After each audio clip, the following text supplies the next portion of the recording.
Hello, everyone. Welcome to Beyond Life Paranormal Podcast Sunday show. I'm your host, Russell Reynolds, with my co-host, my dad, Russell Reynolds Sr.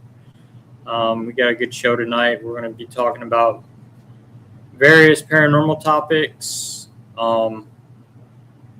See, we got one person logged in already. Hello, Gary Carpenter. Welcome in. We're also going to do something a little different tonight. We're going to post the link to our StreamYard in the chat. So if you guys want to come on and question us, or you want to tell us about your paranormal experience, you're welcome to do so. I will post the link in the chat,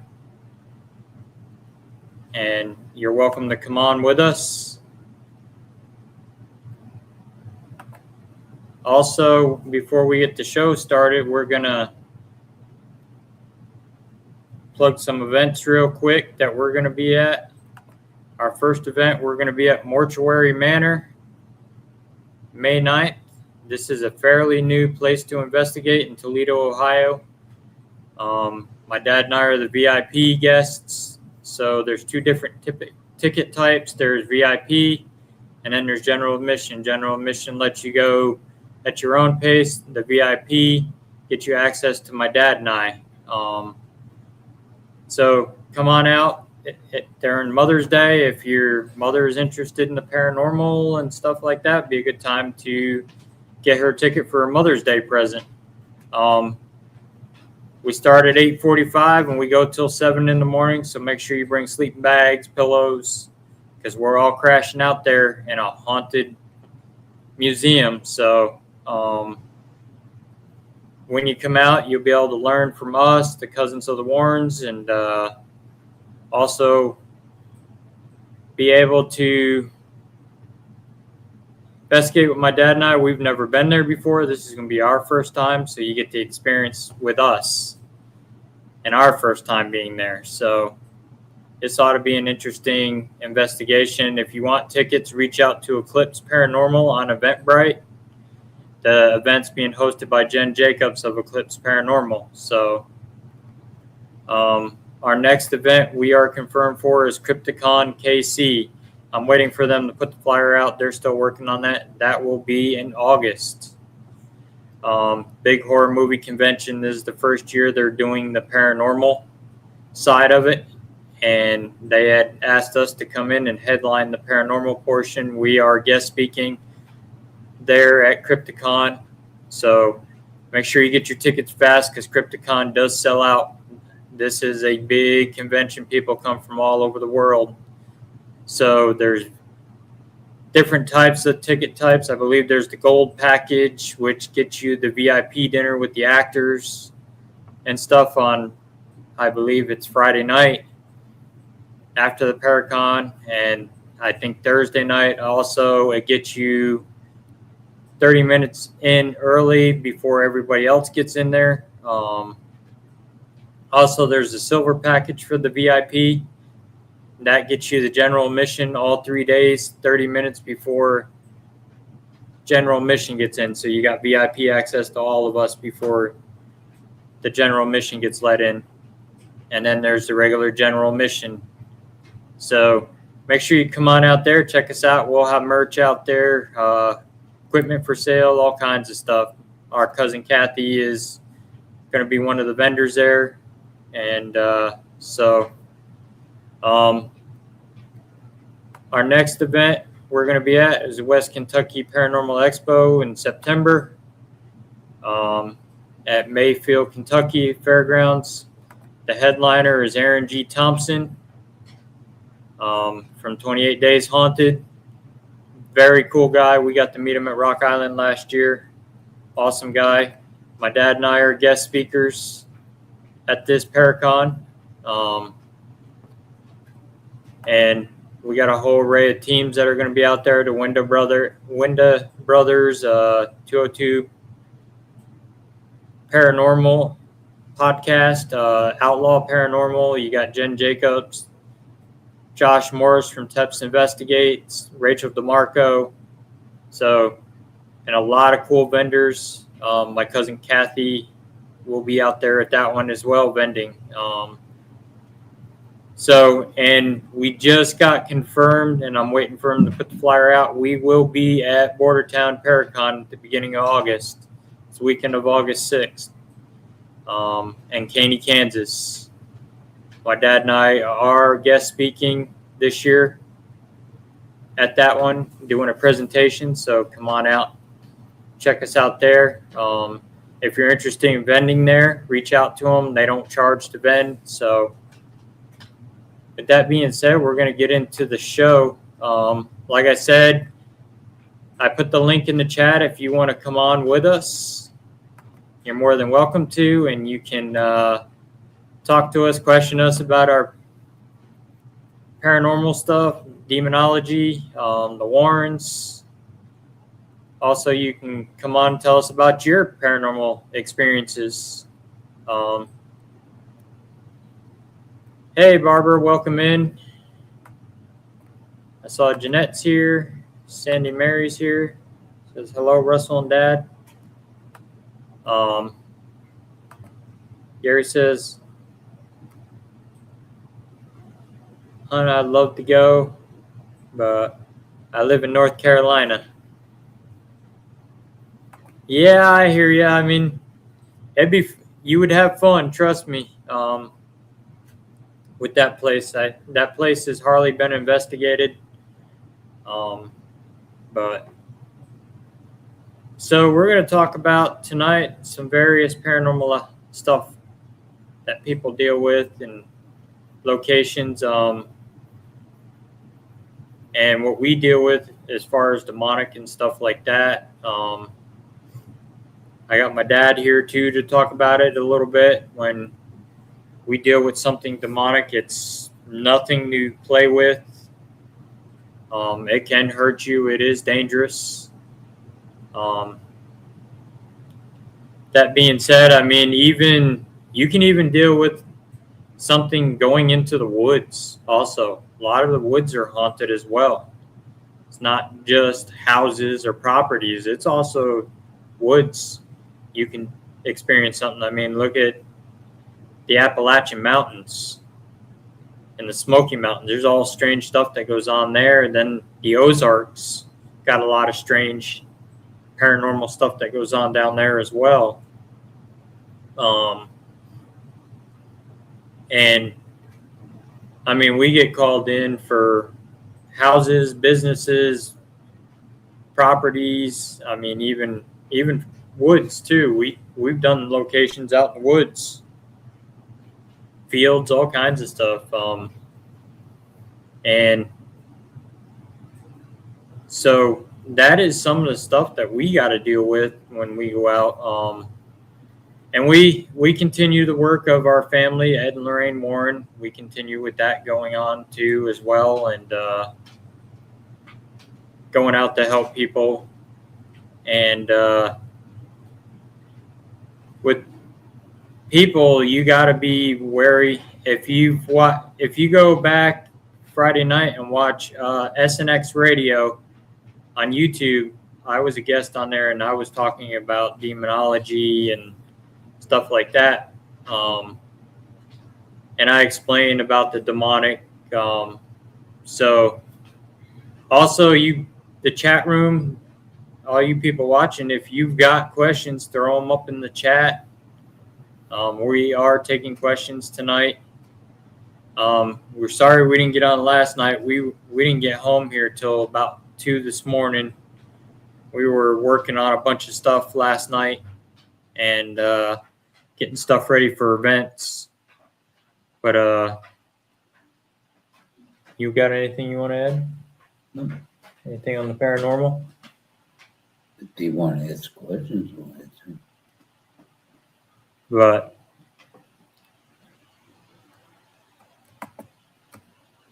SNX, Gary says SNX and VMNR.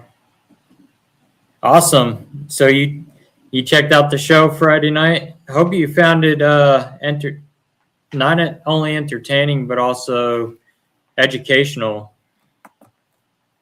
And with me studying demonology under Sister Farah and Father Bob, and my dad and I, we work closely with Farah and stuff like that. Awesome, Gary. Yeah, I'm glad you enjoyed it. I can't believe it went almost 3 hours. And I know they are scheduling a part 2 is what they told me. We're gonna be fair. And we're gonna have Sister Farah on there, and my dad's coming on also. So that'll be a good show. That same night, I was on Paranormal Addicts on the Get Haunted Network with Kent Wilson from Ken 10 Paranormal, and we were talking about the Glen House. If you guys haven't seen the video of the Glen House, hi Don, welcome in, all the way from Augusta, Georgia. Awesome. If we lag a little bit, it's because we're getting some nasty weather here in Missouri. We're actually getting a snowstorm right now, and 60-mile-an-hour winds. Our power's been blinking on and off. So if we end up getting kicked off, we'll try to get back on. But if you haven't seen our video from the Glen House with that Ken 10 Paranormal film, it's an awesome video. You will see us actually do a cleansing in that video. And I do have the video pulled up to show everybody. Let me see if I can make it bigger for you guys and full screen it on my end. There we go. This was at the Glen House. We were investigating the green room, and Kent we heard the door to the hallway, and if you look on the screen, you can actually see it.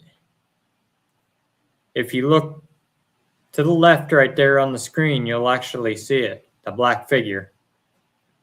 That was an entity that was brought in by another team that was doing occult practices in this place, and they don't allow any Ouija boards, seances, none of that stuff in there. Well, they decided to do it, and they left something in there. They opened that door and left it open and let something in. And so we came out for Kent's birthday, and we didn't know this was getting filmed at the time. And Kent had spotted this thing on thermal, and it read 86 degrees, and it was like 2 white glowing eyes. So we went in there to check it out, and I said to Kent to get my dad and bring my dad in here because that's him and I deal with that stuff together. And in this video, if you watch, you'll see me reading the prayer, and you'll see it come right behind me. Out of here now!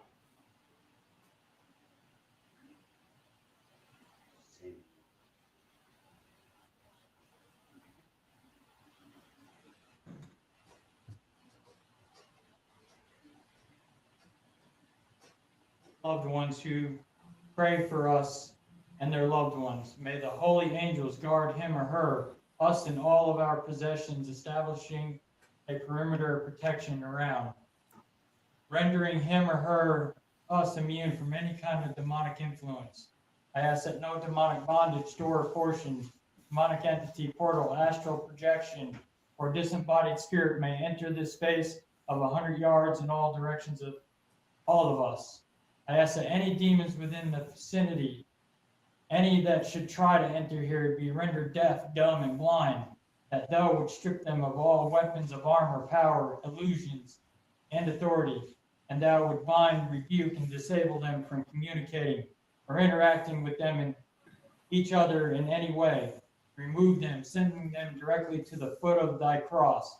Jesus, Son of the Most High, I ask this in thy glorious and most holy name. Amen. And as you saw in that video, it ran right behind me.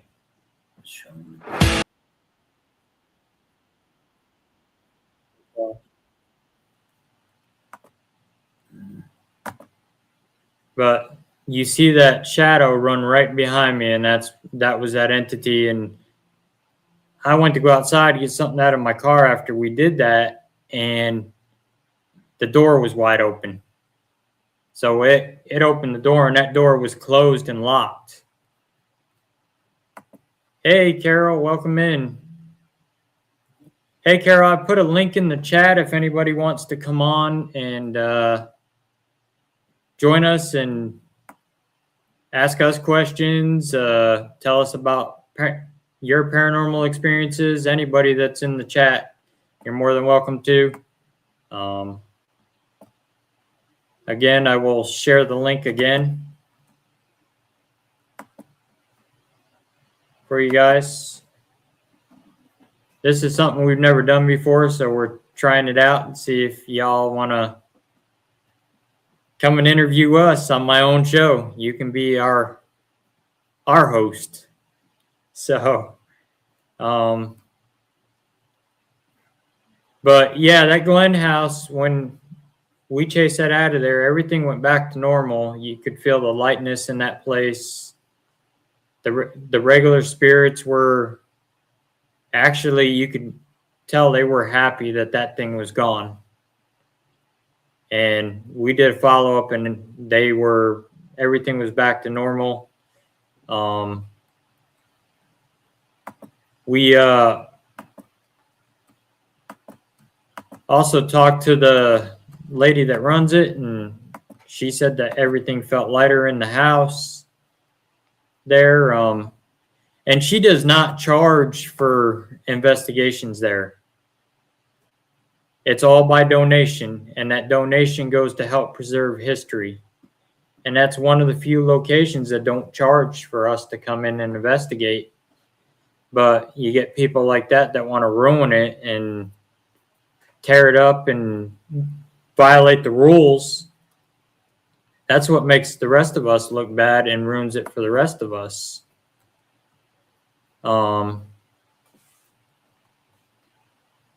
So that is some of the stuff we get called in to do. Other times we get called in to clean up somebody else's mess because they go in somebody's place and they stir it up for their own evidence and entertainment, and then they just walk out and leave the client holding the bag. And then they're already scared because this thing is amped up. It's even more mad and angry, and then they're afraid to call another team because they're afraid that that same thing is going to happen again. And so if you're going to do an investigation, you need to see it through. Don't just go in there and get your evidence and then turn around and walk out, because you're just hurting the client with that. Because if you're doing that, then you shouldn't be doing residential. You should just stick to the event stuff. If you're going to do residential, see it through, follow it. If they need extra help, call somebody for extra help. Don't just abandon them. Because when you abandon them, where are they going to turn? They're going to be afraid to turn to anybody. I'm going to show you guys a couple images that we captured. This was at a location in Lawson, Missouri. Let's see, we got a couple questions here.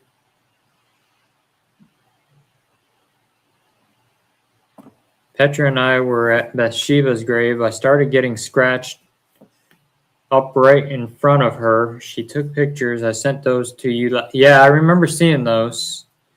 But for some reason, I don't think it was her. I didn't feel she was bad at all. She showed up at the Conjuring house, but just stood by the doorway in the middle upstairs bedroom. I liked her. Now Petra has different experience.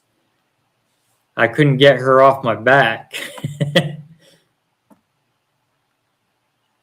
And then does a cleansing a place gets rid of the thing or not? Hey, Greg, welcome in.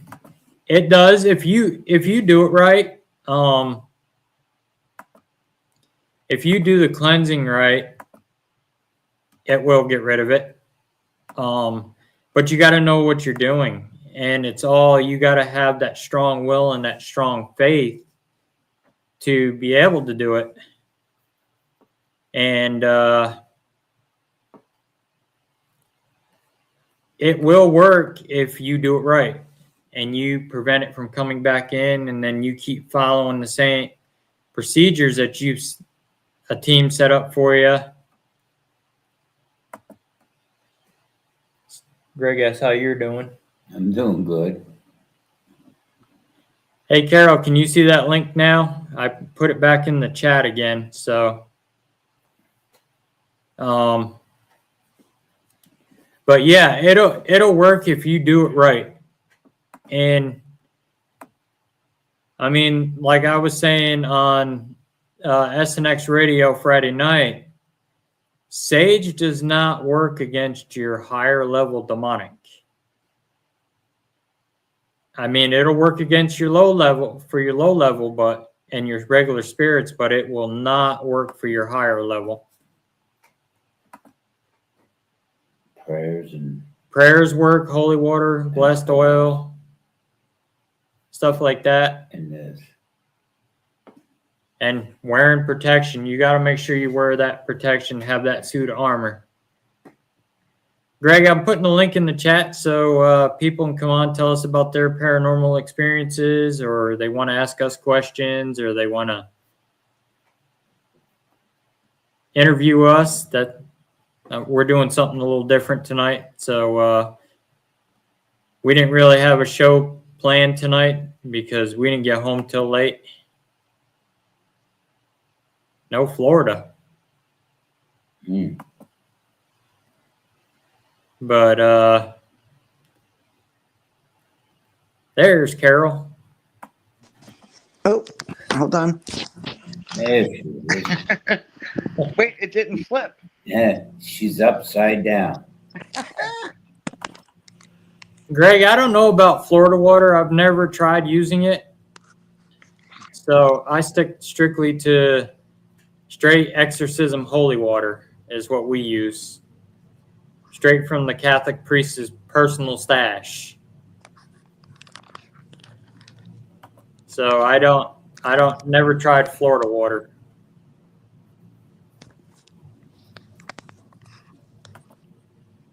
Would the evil eye be good to use? I wouldn't. I mean, if that's what you believe, but I wouldn't try that, Gary. No. I mean, I don't think it'll come out good because you're still sending that invite if you're using evil eye.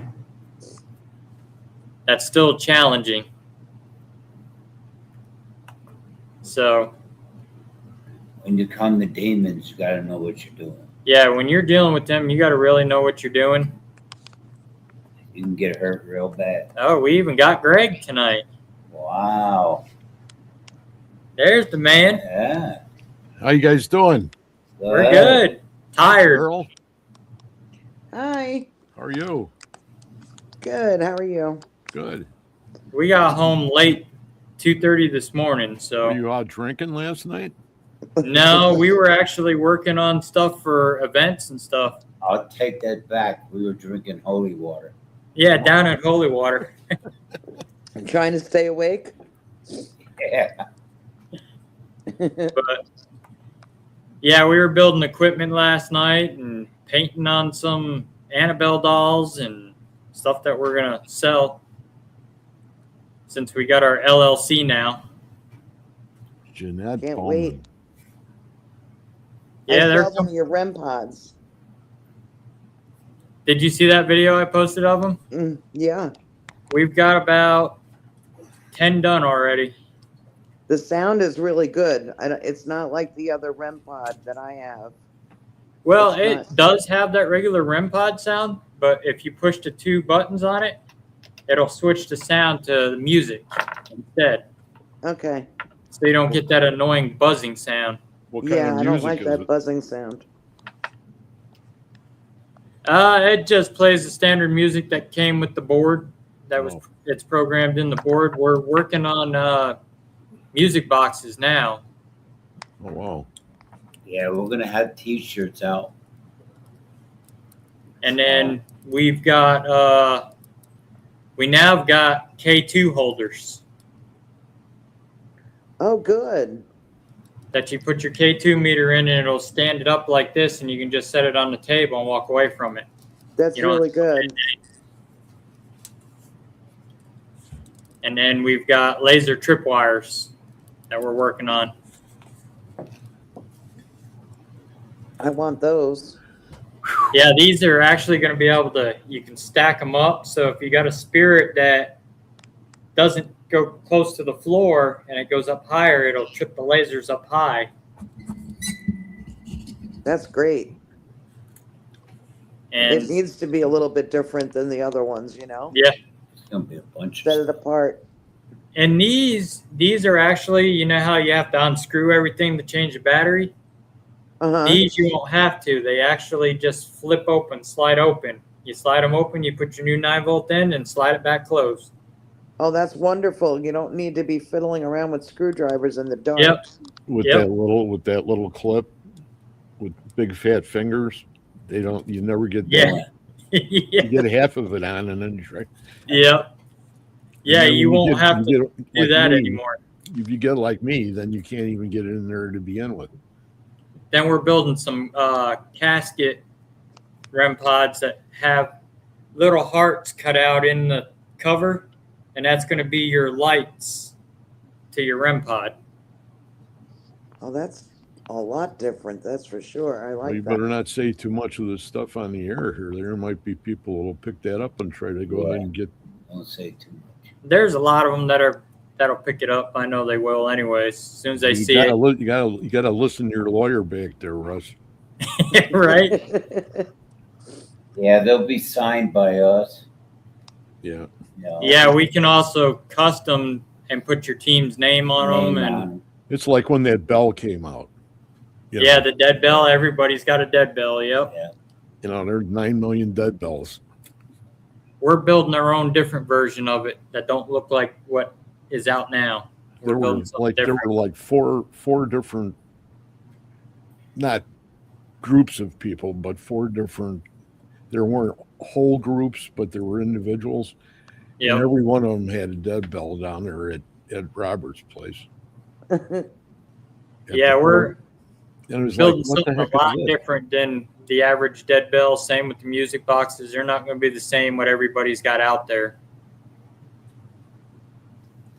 I know Austin's board that lights up.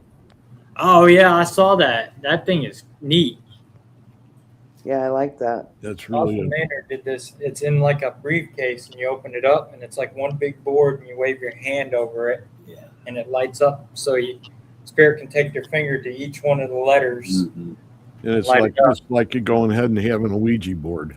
Yeah, it's similar to like a Ouija board, but only it's reacting to EMF. That'd be a good one for you, Craig. Yeah, it would. Yeah. You know, we're making a special head for you, so for your desk. So it'll look at you every single time you come on. You gonna be in there? They'll be inside the computer. I'm gonna have Did you guys check out the show from Friday night? No. I was on SNX Radio with Coley You were on- Webb. And, You were on the same you were on with Bill Levin? 7? yeah, I was on Oh, at lovely. 7 o'clock with Bigfoot Michigan Rob and Coley Webb. Oh, holy wub. I thought you were saying Levin. And I said Slevin, Bill Slevin is a Mhm. guy from down in Florida that was with us at Yep. with I know him. Born Legacy. Yep. When he was down there selling books with Dave from Robert. Okay. So Yep. I know him. I know the other guy that runs it. That's the director of the New Warrens one too. Well, you know the nephew, right? Yep. Yeah, I'm related to Chris that runs the Warren's Yeah, Legacy. Christopher. And then you got today there was a bunch of pictures of he was on. I had him on my show last year. Was the gentleman from he's the other one from up there from the Sorry. family. Who am I thinking of, Carol? I didn't hear what you said. I'm sorry. The one friend of I can't even think of his name. He came on here with a dead head. I can't think of anything. He's right on the page here. I should look at my. There's I know Joe Frankie runs that other one with Bill Slevin. That was Joe. Yep. Joe's going to be in New Orleans this year with Brandon and John Zaffis and all them. Yeah. Are you guys going down there? No, we're booked up already this year. I can't see you guys anymore. Why not? I don't know. The whole screen went blank. Me and Greg Yeah, came back, You're and Russell completely. and Russell didn't. I'm blacked out. Yeah, you're blacked Yeah, you're out. blacked out, Carol. Wink. Just wink one time and we'll be able to see where your head is and we'll outline it for you. What the Shake heck? your nose, Craig. Get her back on. But yeah, we're booked up this year between Mortuary Manor and Crypticon, and then we're at Bordertown. This is for you, Greg. It said, Greg, Carrie and I wanted to give you a call. I wanted to let you know that my cousin Dustin was found in December. Oh, that's the Jeanette. Yep, she's a good friend of mine. Not in the conditions he came through to you and I in. Not sure why it was so confused. I'm sorry about that, Jeanette. I totally forgot about that. Yeah, he's now cremated with his kids. Was he in the lake? Did they pull the car out of that lake Eufaula in Alabama? I'm not sure if it's that one or if that's the one that they were found in the house. They were found in the garage.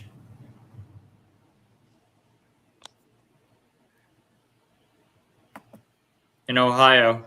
Okay, so was that close to his friend's place? Because there was that. This is the gentleman, I believe, that was all he was leaving his house and he was going to his next door neighbor's house.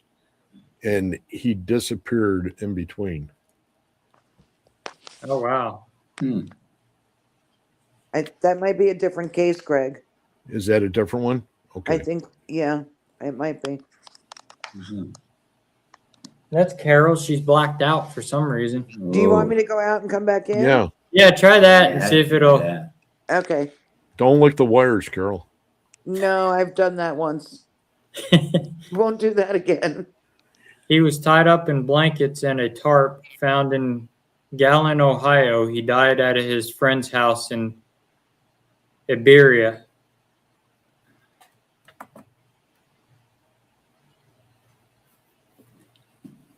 Wow. You know, when you go ahead and you listen to about 4 or 5 of those in a month's period of time, and they're all different locations and all that, you know.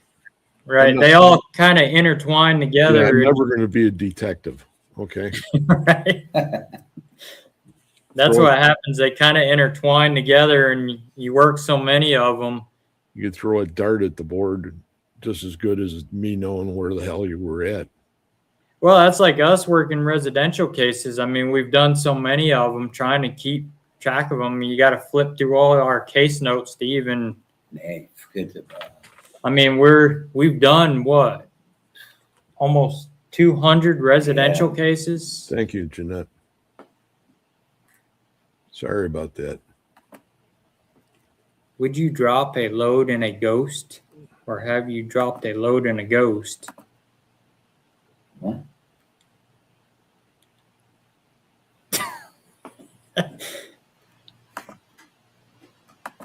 Okay. That's an interesting question. Yeah. Drop a load in a ghost. No. No. We do that. First, you got to be able to see it. It's got to be solid form. You know, if you got a bomber and you can fly over, you might be able to get them. They have a good bomb site, a Norden bomb site. No, that's not a yes. We don't even know what you're talking about. No. Dropping a load in a ghost. All the years we've been in this. That's the 30, first time 31 I- years, that's the first time I've heard that. 20, 21, yeah. Drop a load in a ghost. You probably wouldn't want to get the ghost mad.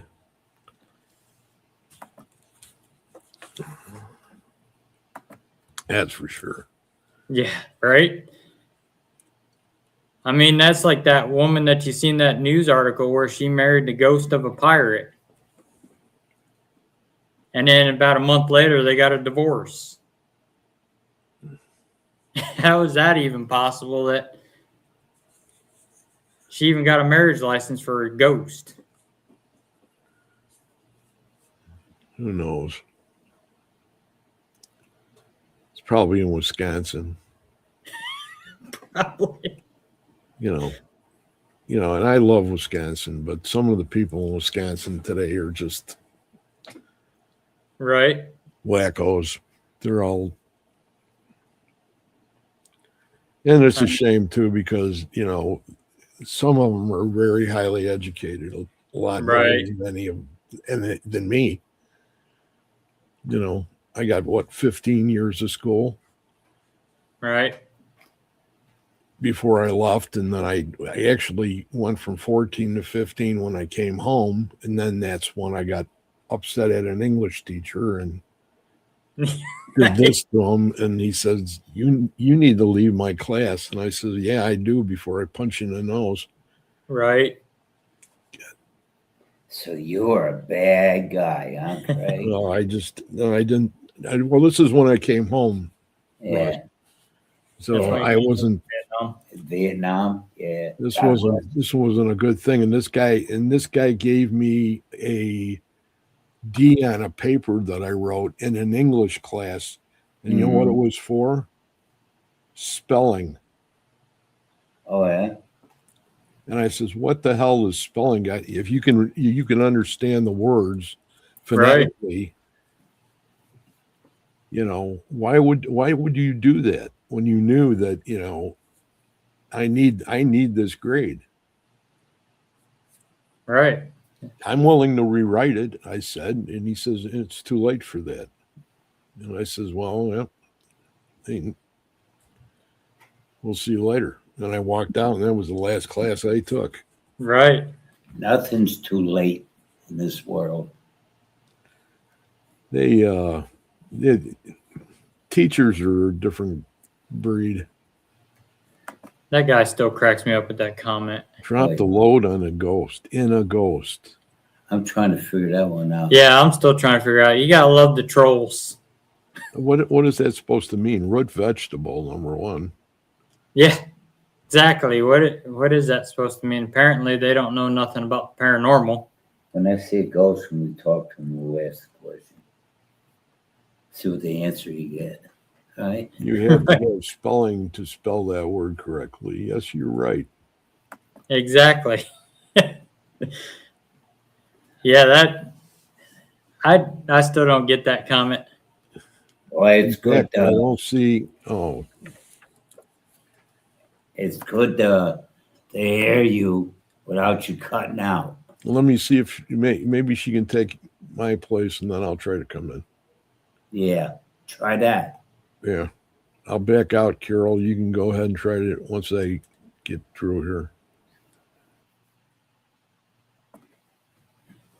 Hey guys, if you need, check out Greg's show on Supernatural Link Network every Wednesday night and Friday night. He does When Spirit Connects. on Supernatural Link Network Wednesday nights, and then Friday nights he does the Mariner of Spirit, where he has guests on his show. When Spirit Connects, they do live Estes methods on the show, where they go on there and they talk to spirits through the Estes method, and it's actually pretty interesting. I do recommend when you do watch it, set your own intentions, set your own protection and your boundaries, because with them doing spirit communication, it does open that door. So Carol said she didn't see the link and posted the link in the chat again. Will you send it to her? Hang on, Carol. I'll send it to you.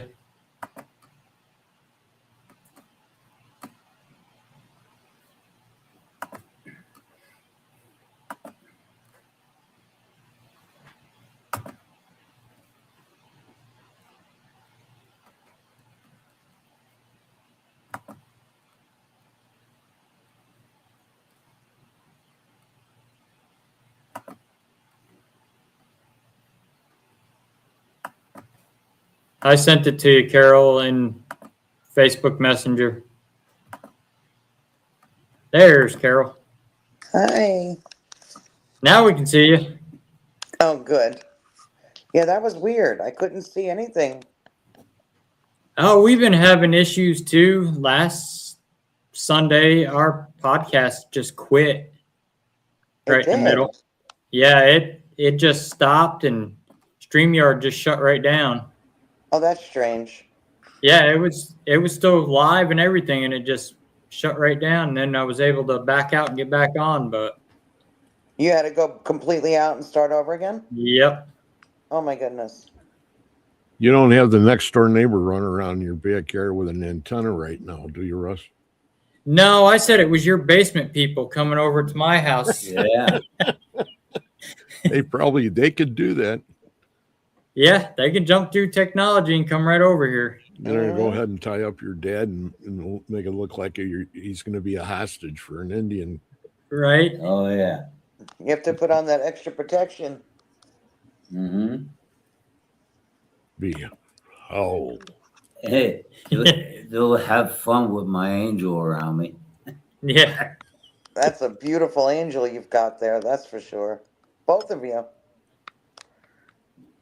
He's Pretty neat. over your right shoulder. Huge, huge. Yeah. Yeah, we just come from our cousin's house last night, and they actually took a family picture with her and her grandkids and her son. And you look in the picture, and outside, on the outside of the window, you see a face of someone looking in the window. And we had a bunch of kids there asking me questions. Yeah, they had a bunch. Oh. The grandkids were all asking us questions about Annabelle and Oh, wow. the movies, and They wanted me to read them and everything. Oh, what am I gonna be when I grow up? You know, I said a big headache. Oh, well, the one granddaughter, she was going upstairs in the house and trying to communicate with something after I had just cleansed the house, and Oh, no. we had to have a talk with her. She's only 11 because her older sister messes around with that stuff, and I yelled at her older sister, like, you can't be doing that. Oh, no, not especially in front of the younger one.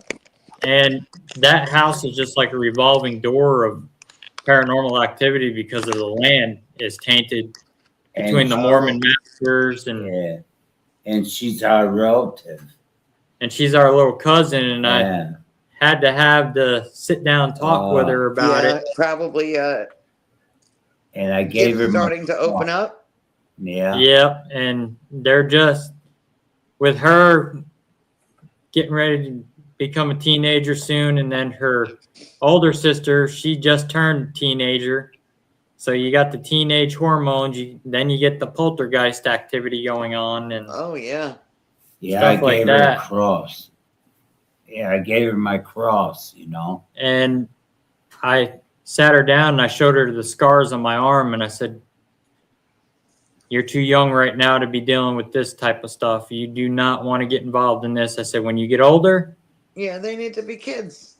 you want to be trained, I will train you if you want to do this, but not right now. You are too young. You need to be yourself, be a kid and live your life first." Yep. Have fun.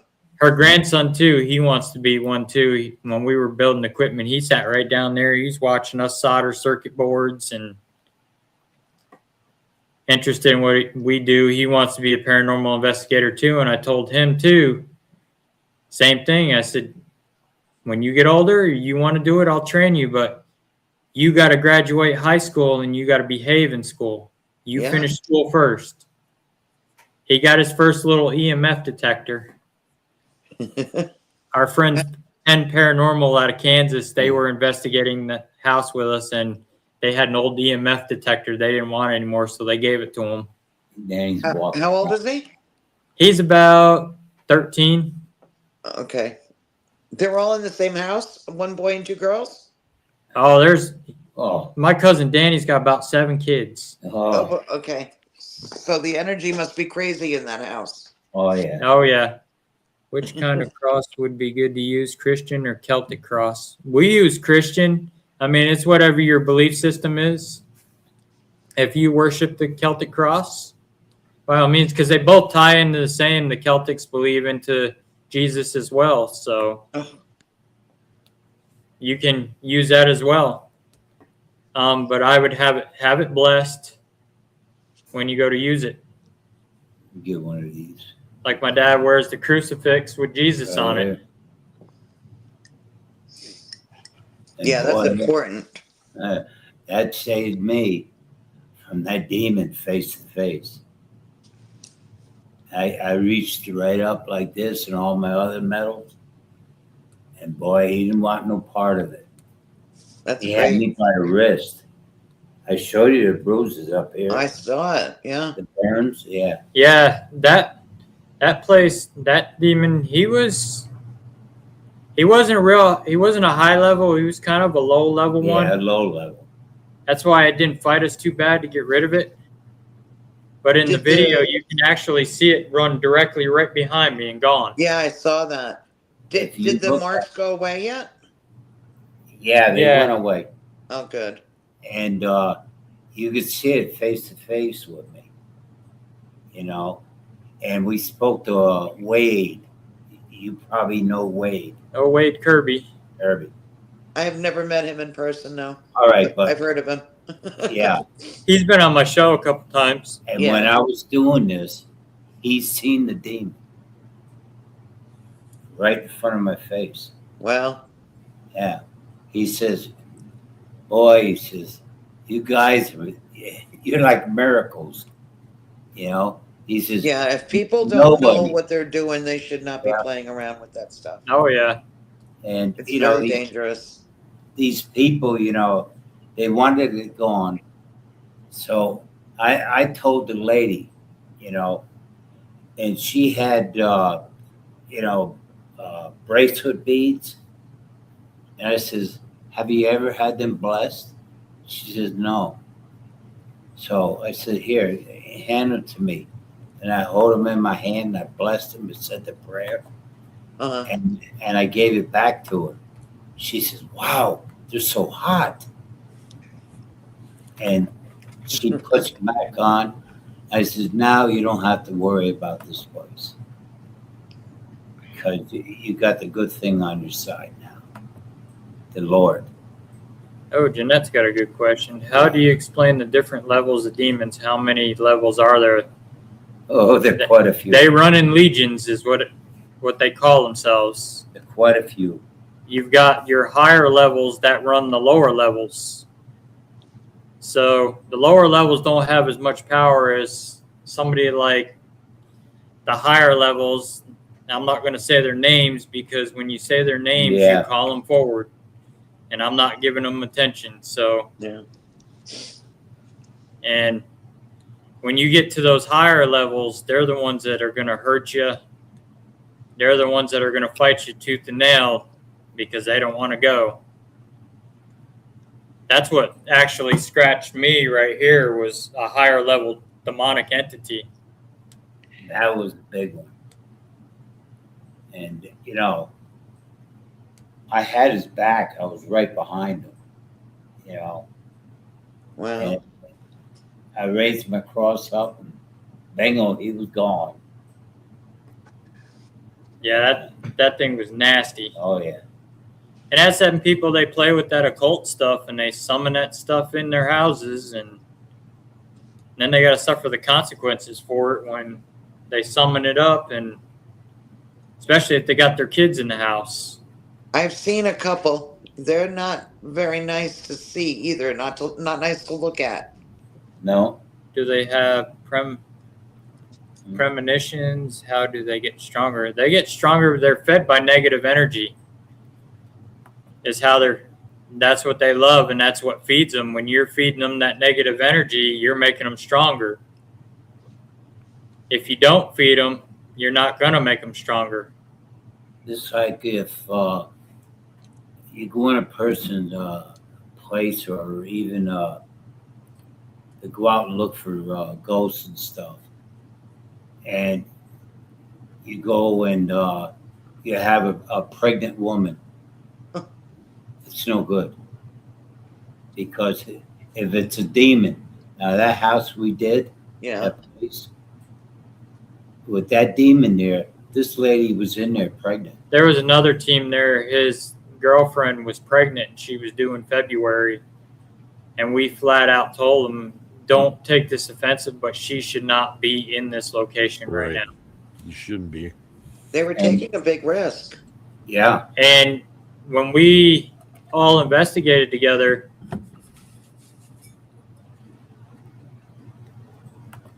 Root Vegetable, if you're going to talk like that, you don't need to be here. We take this stuff seriously. We're not clowns. Who's that? The one that asked us if we drop a load in a ghost. If you're going to talk like that, you can leave right now or I'll kick you. Plain and simple. Okay. Because we don't play that game. We Yeah. take this stuff very seriously. You want to play around like that, you're going to know it when a demon comes up and bites you in the ass. We don't deal. And then you're going to call somebody like me to come get rid of it. So I tell you right now, you better just leave because we're not dealing with it. You can block him, can't you? Oh yeah, I can. He's banned.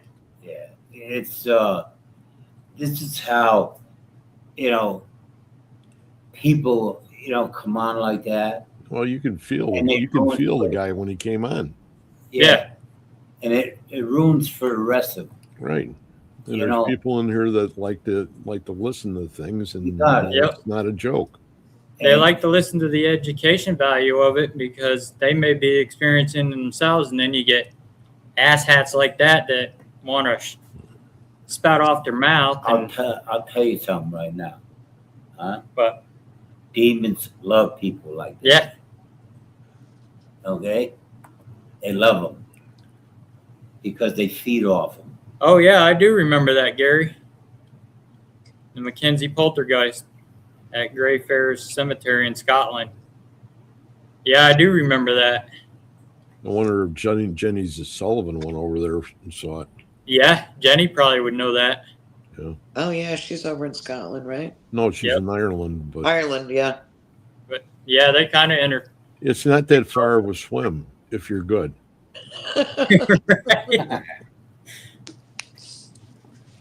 Rick I don't know, McCullum. that water's kind of moves around quite a bit there, Greg. Rick Got it. McCullum might know about that too, because Rick Yeah. McCullum he goes over to Scotland quite a bit and investigates. He's down in South America now. Oh, is he really? He's been there for quite some time. He has a house there. Burned into the back of his neck. The room where I were in had a corner of the bedroom full of live flies in the middle of winter. Private residence. Yeah, Yeah. that's a good indication that it's a demonic being is when you got a cluster of flies in just one area of the house. And when it's about 30 degrees in the room. Yep. Yep. And you know, most flies, when it gets cold, they get weak and they die off. And a lot of them, you can take, you know, like the old magician trick. You know how the magicians will take a fly and they bring it back to life. What they do is they put it in a freezer just for a little bit, just enough to stun the fly that the fly doesn't move. And they put it in their hands and they get the heat generated from their hands and the fly comes back to life. Don't be telling all these people that. They'll be doing it in their homes. Well, I just gave them a little magic trick to try. Oh, that's funny. There we go. Well, if you watched enough like Chris Angel or David Blaine, they do that trick. But yeah, that's a good indication for a demonic entity is a lot of flies in one room and foul smelling. I mean, them suckers stink. What was the number that she said was carved into the neck or the back? XVI. That's 16. Yeah. That's a weird number. Yeah, that is. Why 16? Yeah. Yeah, it's definitely a room. I've seen both of them. Yeah, I mean, You got 10. The X is a 10. The V is a 5 and 1. yeah, that's 16. weird why it would carve that in there, but I've never gotten scratched or anything like that. Thank God. regular spirits are just like somebody taking their fingernails and scratching you, but your demonic is like razor blades, Right. Yeah, it's different. and it hurts and it burns. I I have think had the one spirit run at me, and I thought it was going to run through me. But it stopped, like right in front of me, and it just dissipated. Well, that's like that demonic entity in Oklahoma that I ran into. That thing come running right at me and got right at my legs, and that's when it disappeared. Yeah, this was a cowboy. He was I was in Savannah at the theater, and I was side stage, backside stage, and I could hear the cowboy boots with the spurs picking up speed and like charging at me. And I didn't want to run because I didn't want to fall off the stage. Right. You know? And so I just stood my ground, and it came charging straight at me, and then it just vanished. Oh yeah, and they're known for that. The demonic, they're very crafty when it comes to stuff. I mean, they'll lie in dormant for years and years until it decides it wants to come out and wreak havoc on somebody. Well, they'll stand there. That's why hiding. they're rare, and that's why they'll disguise themselves as a loved one. In fact, the show I was on Friday night, he had an experience in a dream with supposedly he was in Vegas playing poker with this guy in a dark clothing, and the guy beat his hand with 3 6s. Got up, left the table, was walking, and runs into that guy again. The guy says, "I just beat you with 3 6s." And then it grabbed his arm and then started switching to his father. Now the guy's father's passed on now. And it would switch back to the guy and then back to his father, which was the entity trying to lure him. And then he woke up, got online, and started talking about it on a show about 4 o'clock in the morning. Well, his family in Vegas saw it, and he started talking to them, and now his family does not remember anything. Oh, that's And weird. he was ID'd in Vegas also, and he was at his house in Michigan. So how is he ID'd in Vegas? Well, that's something similar to what happened to me when I was in St. Augustine, where I was seeing and feeling like I was in 2 different locations, 2 different dimensions. I don't know what it was Right. at the same time. I could see the town where I grew up, like the main street, and I was traveling down that street, but I was also traveling down the street in St. Augustine. It felt horrible. Hey, Granzer, welcome in. Gary says, out of body experience. I've always had good dreams, never any nightmares. That's a good thing. Mm-hmm. Yeah. If you're having good dreams, that means you're protected when you sleep. I get poked quite a bit on the top of my head. My dreams, I have sometimes, but not all the time. And a lot of times I don't even remember them. How's Well, your you- dream, Greg? Did you hear me? Greg, Yes. Russell just What's your asked you about dream? your dreams. About my dream, I don't dream. You don't dream. No? You don't dream of getting rich or nothing? I prefer Oh. it that way now.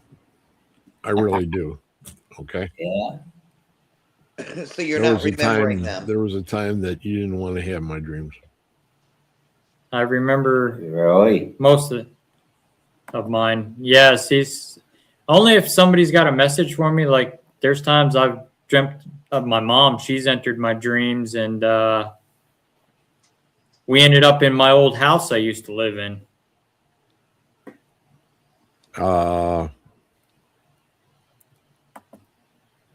The ones I that don't used to give me the most were the flights. Yeah. Huey's. Barbara's here. Hi, Barbara. Yeah, I believe they come to us in dreams. Your loved ones too. That's some way they get their message to you as well. You've seen the amount of spirits that I have here in this house that come and go. Oh, yeah, you got quite a few, Carol. They like to tap me on my head when I'm Yeah. sleeping to wake me up. Right. We've got them here too. And the one that follows me into the bathroom and then whistles in my ear. That's like the little leprechaun, the nasty leprechaun. We've got one of these in our bathroom. It's a reindeer that's motion activated, Uh-huh. and This guy loves to play with it. it's sitting up on the shelf. And if you turn it on, leave it on, walk out of the bathroom, you'll hear it. It'll sit there and go off. So somebody definitely is still in there hanging out. Yep. Oh, that's the one I seen one night. I got up to go to the bathroom. I had a dream once of George Burns. Yeah. And it was standing right I in hope- front of me. I hope Phyllis's hair didn't scare you. Right? It was standing right in front of me. And black figure. I just walked right through him. Went That to was the a bath- dream? No. No, this Oh. was Dave was standing in the hallway. Oh, That's okay. the one- At one of that's the the one. locations? Yeah, right here. My house. At our house. Oh, at the house, yeah. Yeah. And that's the one that plays with the reindeer. I seen him the one night. I was still up and I was working on my book. I happened to look up and he come walking right through my bedroom door. Why do you think he's showing himself a shadow? Well, it's a person that passed away in this house. He's just hanging around, but Okay. he's harmless. He, you know, Yeah, you don't see him all the time, just No. once in a while. And have you seen him in like a full body apparition? yeah. Or just shadow form? I've only seen him in shadow. I seen him full. Oh, okay. Yeah. No. But I can remember one night, this was several years ago, we had just did an investigation and it was about, I want to say 3:00 Monday morning, and something slammed against my bedroom door. And I woke up, opened the door. I thought he was up playing a trick or something, and he was sound asleep. he actually heard it too, and then finally woke up when he heard me up, and my dog's ball came out of a cardboard box on the other way across the living room and got thrown clear down the hallway and hit that door with force, enough to even wake me up. And it was a dog? A dog ball. Oh, dog My ball. dog's voice. Yeah. I was just going, oh my God, if it was the poor dog. I can't do two things at one time, obviously. Okay. I'm trying to do this message and at the same time. And when I came out and he woke up and he says, see, I told you there was something in this house. And I just come out and I said, whoever you are, you better go back to where you came from, because I will cleanse this whole house out and you'll be gone. Yeah. And then after that, it stopped. But my wife hung around. Yeah, my mom still hangs around. Yes, I've seen her. Yeah. Mary Lynn saw her the one night I had her on a couple weeks ago. Really? Marilyn Mary- Bass. Yeah, she saw her standing right behind me. She does that quite often. She keeps on taking your dad's hat and turning it around on his head, doesn't she? Knowing her, she's probably sitting there going like this on him, like she Well, used to do. I She used to wasn't do gonna. that I to him wasn't all going to say that. Give him a little more respect. What? Turn my hat sideways and say what happened? What- Yeah, what's happening? But I can remember I was on an investigation and it was too cold for him to go. So he was getting ready to call me because all the pots and pans that were hanging up, they were sitting there rattling in the kitchen. Oh, she was driving me nuts. She was harassing them. And this was just maybe about a year after she had passed away. She would sit there and rattle the pots and pans in the house. And My dad used to do that to my mom with the curtains in the kitchen. Oh, yeah. He would set them a certain way and he would push them all to one side. And then when he passed, he kept doing it. It was Mhm. funny. And I set up a camera in the living room one night, and about 3 o'clock in the morning, where my mom's urn is, you see all these light anomalies in the full spectrum dancing around it. Oh, And that's then amazing.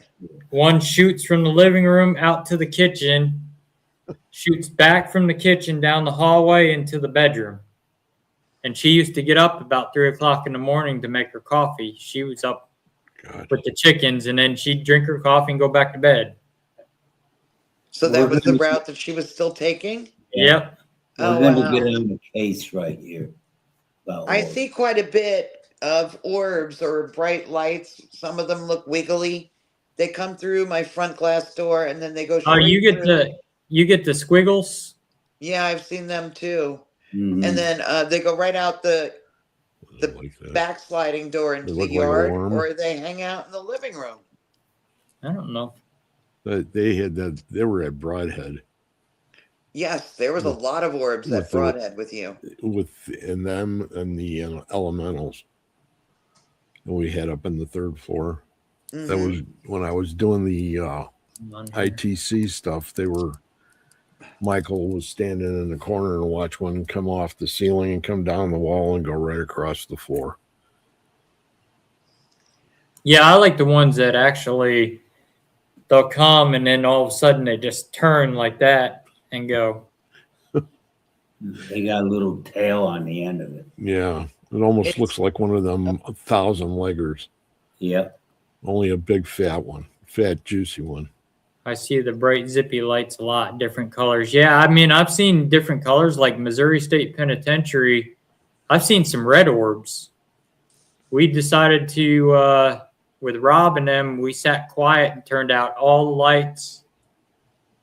And you could see all these like little red lights and different light anomalies flying around the hallways down in the dungeon. And then shortly after that, the shadow appeared right in between myself and the guy's daughter that wrote the book. And I told her, there was a shadow right in front of her because she felt something touch her leg. And I said, yeah, there's a shadow right in front of me, right in between us. And she started getting scared, and she started hugging her dad, and her dad was hugging her. And the next thing you know, big bright light, probably about that big, lit up the whole cell that I could see everybody in the group. You would have thought somebody lit a flashlight. And we tried to debunk it, and we thought it was Brian's doing it. He lit a light in his daughter. When it lit up, his arms were around his daughter, and her daughter's arms were around him. Here, So here's were a you picture. seeing their energy? Here's That's a what real I'm crazy wondering. picture for you. What? Oh yeah. Mm-hmm. That was with Dr. Chuck Kennedy. Mm-hmm. He had me hooked up like a. No, I'm not going to say it. Reading Gary's comment here. My dad had a restaurant one night. We had some customers, and they had showed me some pictures, and I saw my mom walking in the front door in a pantsuit with her purse and disappeared without a trace. I was the only one to see her. Wow. Because yeah, that's all she wanted. She just wanted you to see her. She didn't want nobody else to see her, and that's She they wanted- do that too. Did she want to tell him something? Maybe. Maybe she had. That's what I'm wondering, if maybe she had a message for him Yeah. that she wanted to tell him something. And that's why he's the only one that saw her. And spirits will do that. They'll pick who they choose, who they want to see them. And I've noticed that quite a few times. They'll show themselves to me, but nobody else will see them. I see him. Or they show them to you, and I won't see them. Like he saw the one in the Glen house, and I never saw it. But hey, Carol, I got a question to ask you. Okay. Okay. Now you got all these things going on in your house, right? Mm-hmm. Okay. Now, you feel cold all the time, or when they're Yeah. around, you feel cold? Yeah. I can Yeah. feel when they're near me. Right. You feel cold, right? Yeah. Yep. Now, when they're not, you don't feel cold, right? Right.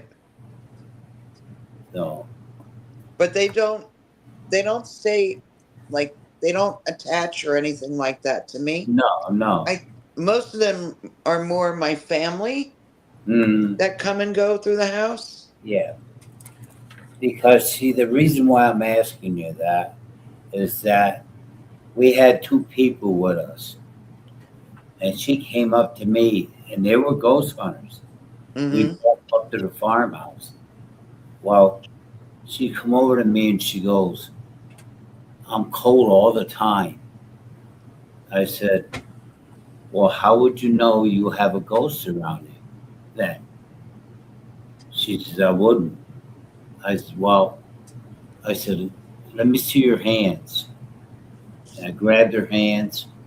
I said the Lord's Prayer. The next moment, she felt it go right up her arms. From this day on, she don't get cold when she goes hunts. You know, she, Mm-hmm. when she has something around her, she'll get cold. Right. But when she goes in the house or something, she won't feel cold. That's really good.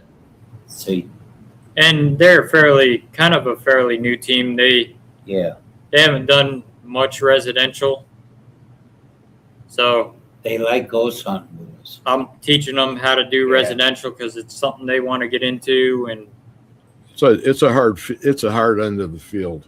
Very hard. It sure is. Yeah, That's why a lot of teams don't do it anymore. There's only a certain few of us that still do it. You know, liability issue is Yep. the big thing for anybody. You know, what happens if you guys are in a house and one of you falls down this flight of stairs? Yep. yeah, That's why we have the forms for that they're not liable for us. If we fall down the stairs, we're at our own risk. We can't come back and sue them. And it also covers our equipment. If they go and grab our equipment and start playing with it, they break it, they're financially responsible for it. Yeah. My group's financially responsible if they break something of a client's in the house, if they knock over a glass or something like that. But that's what you need in this field now for doing residential is all in forms to cover you, especially client confidentiality agreements. Yeah, that's really important. I'd see a lot of people go in people's houses. And they go in there and they don't feel good, you know.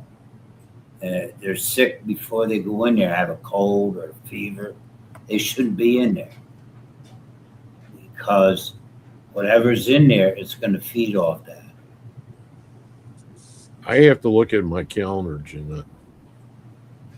Yeah. She's talking about this event, Greg, that I'm going to be at. Oh, at My the dad- mortuary Mortuary Manor. Yeah. in Toledo.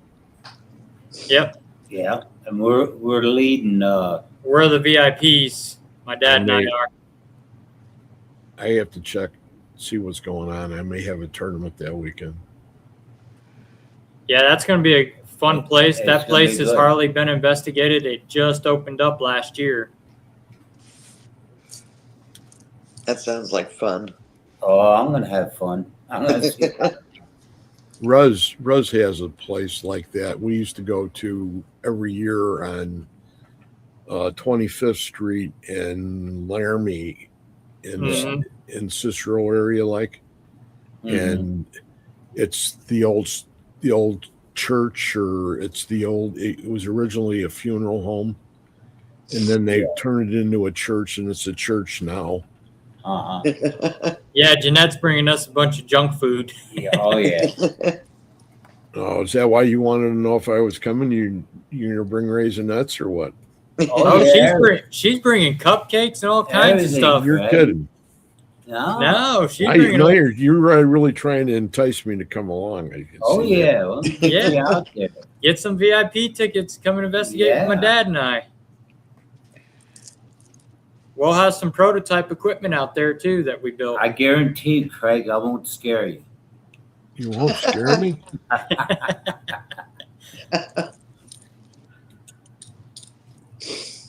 And, Why would you have to say that? do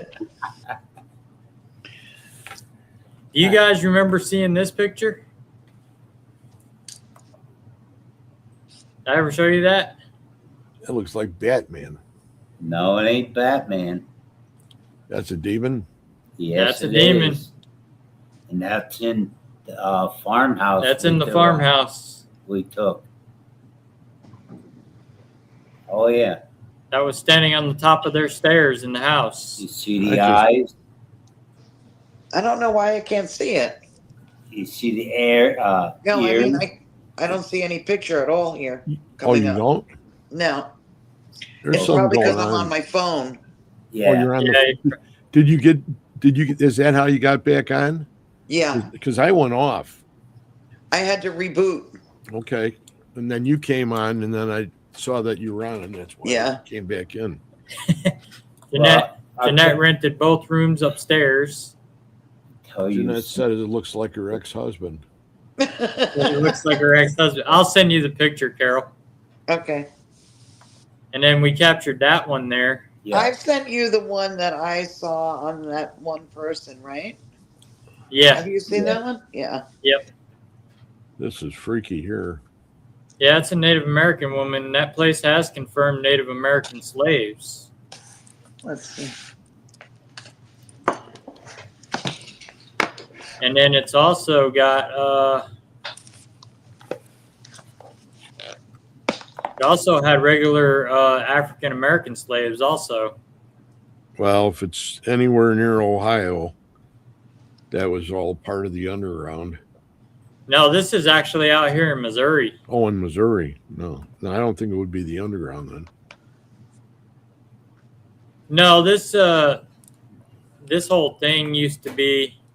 Here's the slave man that we captured out there too. Oh, he's pretty close. Oh yeah, he's up in. This was outside on the property. They used to have a hanging tree there, Oh, Oof. and the clan used to run thick in this area. Jesse James used to run through. Jesse James has been through there. The Battle of Crooked River happened there.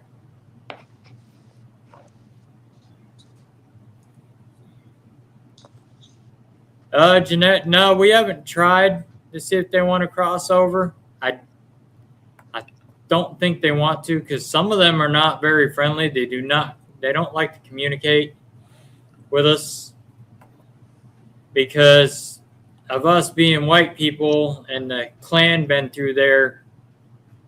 They don't like it too much.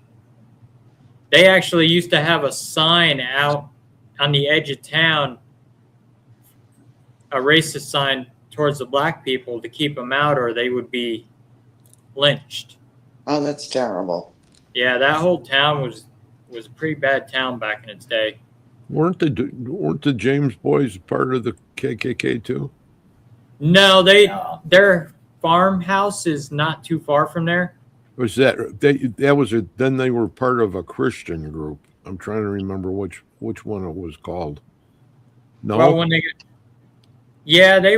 went to church. I know Frank. Guns for Jesus. Yep. Yeah. And they would run through there to head back to see their mom, Yeah. and they would have the Pinkertons chasing them. And my cousin's great grandparents used to hide them out in their barn. They actually have them in a diary that they wrote that the James gang stopped in. They paid them some money for food and a place to stay for a little while. And they used to hide out in the barn.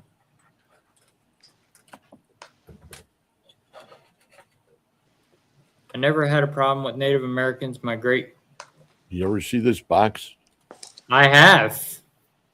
Mm-hmm. I remember when KD built it. Which box was that?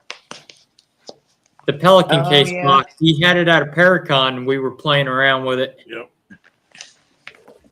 I like the red one. I was thinking of checkering it. Yeah, there you go. I was going to do that, and I was going to do two of the Nanicons. Change the fronts of them. Man, our wind is whipping. Yeah. It's supposed to Yeah, be we're 80 mile an hour. Yeah, we're getting about 80-mile-an-hour winds, and we're getting a snowstorm right now. It's quiet tonight here. Last night we had a storm, rain and wind. But get this, we're getting a snowstorm tonight. It's supposed to be cold tomorrow, 30s the next day, and then it's up to 70, That's what happened with us too after that and then blizzard 80, that came through. Yeah, very strange. And then 80? and then It's- 80. Yep. Yeah. It's not normal. That's why everybody's getting sick, and this weather also is kicking up paranormal activity quite a bit too. Got to keep on taking vitamin C. The storm, With the war and the bombs and stuff, is stirring up the atmosphere and stirring up these storms too. I'm gonna go grab my cup of coffee. I'll be right back. I've been taking allergy medicine through winter. I don't know what has been bothering me all winter this year, but I've never had that before.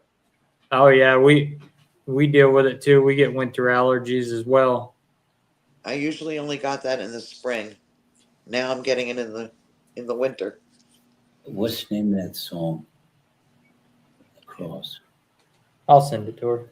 Tell her. We got a beautiful song. It'll fit your whole team, Okay. okay? And my son's gonna send it to you. Okay. And oh, you'll love it. Believe me. Annette says, I never had a problem with Native Americans. My great grandma was full blooded Cherokee on my dad's side. Yeah, Jeanette, my grandmother's full blooded Comanche. My one great grandmother, she was Cherokee on the Harrington side. And, but yeah, last night, all those kids, they were, No. my one little cousin, the one that was playing with it, she had her friend over and she bragged to her friend that they're related to the Warrens. They've been to the Warrens Occult Museum around Annabelle, and Oh her boy.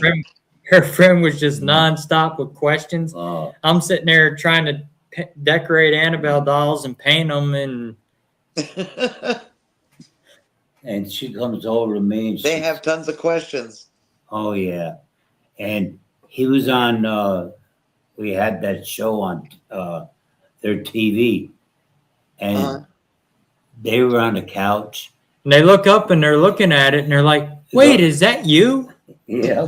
I'm like, "Yeah, that's me." Yeah. And that was a pretty good show. I had fun doing that one. Yeah, I'm going to be on the next That was on Friday night? Yeah, Friday night. Okay, I'll have to go back and watch it. SNX Radio. I shared it. It's on my page too. I shared it. Okay. And I'm on gonna be Facebook. Yeah, I Okay. think I saw it. I think I saw it last night before. It's an almost 3-hour show, and Oh wow.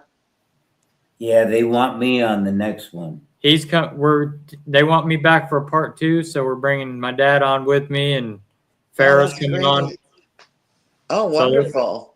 So Yeah, they want to meet me. they had that night. I think Coley said that they had over 200 people watching Wow.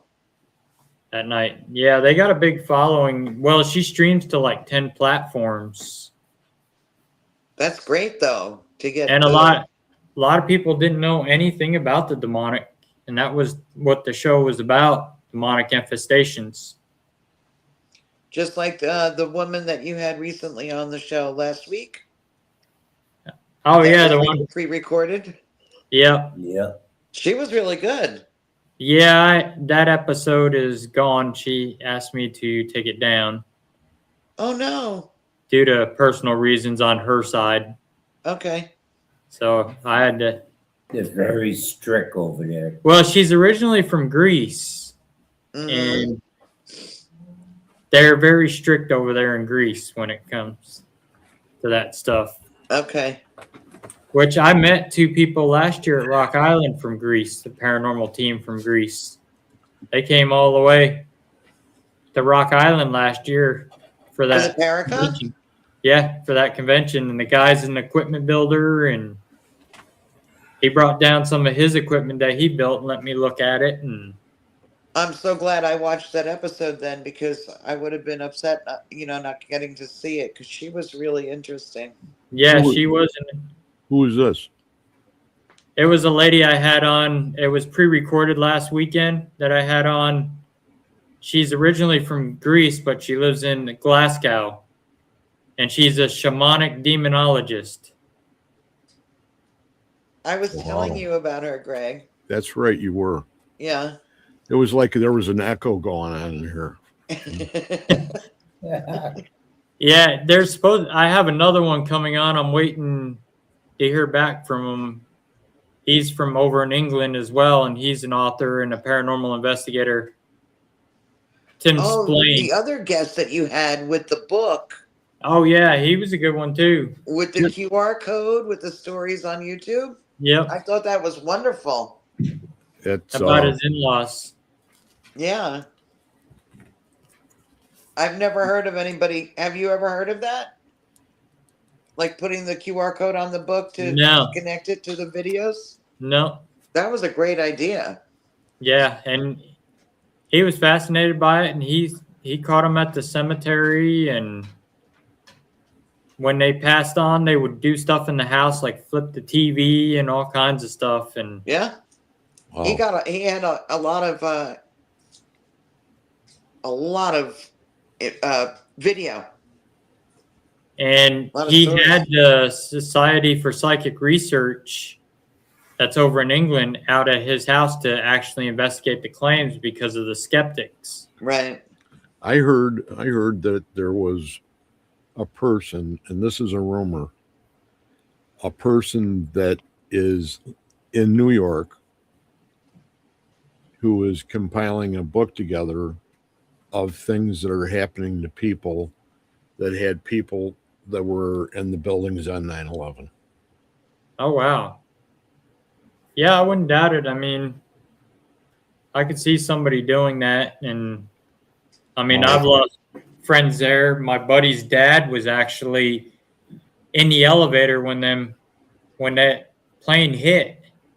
He barely made it out, and he's been in two. He was in the bombing of the World Trade Center Oh, you got before to that be kidding. and barely made it out. I don't know how he escaped this one because he said he was in the elevator when it hit and he barely made it out. What Wow. floor was he on? He was coming off, I think, the 15th because he works for the Port Authority. My brother had a meeting up on 86 or 84 or something like that, where the exchanges are, and they had a big stock meeting, and he was from out here, Mm-hmm. and they were in the meeting, and they all decided that there was about 10 of them decided they were going to go to breakfast, and they all got all the way down, and as they were getting off the elevator, that's when the first big, boom, boom, boom, boom went on. And as they were going across the street, there was a restaurant like a block and a half away. Mm-hmm. It was a nice day. They were going to just walk over there, and as they were walking, the shoes were coming down. Oh, yeah. And that's the kind of stuff that, and that's what's wrong today is that people have to remember what happened to us. Yep. And they're always saying, well, you didn't, you just come in here think you're the big guy. Well, you already knocked on our door once. Yep. And caused a whole bunch of hell to break loose, and a lot of people, good people, died for nothing. Payback's a bitch. Excuse my friend. Yeah, I worked with a guy who lost both his sons in that. They were part of the fire department. And they got buried under the rubble. They heard about Oklahoma bombing, didn't they? Yeah, Granzer, I had to take it down for her for personal reasons. And my cousin Ricky had to go down there. There was a video that surfaced from there after the planes had hit and the smoke, and you see in the smoke, they had somebody caught a video of Mothman flying around along there. There was a lot of stuff going on in that area. And he seems to show up around tragedies and stuff like that. Oh yeah, well that's what the whole thing was about. That's when Keel put that all together. That was the crux of it. The tragedies. And I was actually in the World Trade Center as a kid. My grandparents brought me there as a kid. And I got to go up to the very top floor and look down and see all the ants walking. Oh, yeah. Been there many times. I haven't been back since September 11th. Yeah. I'm like 15 minutes from there. And my boss, where I was working on the golf course then, his mom worked for the Pentagon. Oh, boy. When the plane hit that and he couldn't get a hold of his mom, lucky she was in the next building over at the time. She wasn't at her desk. Wow.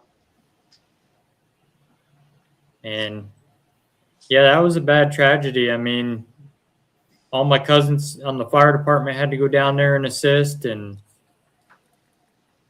I was telling you when we were down, when I was in Key West now, and we had one of the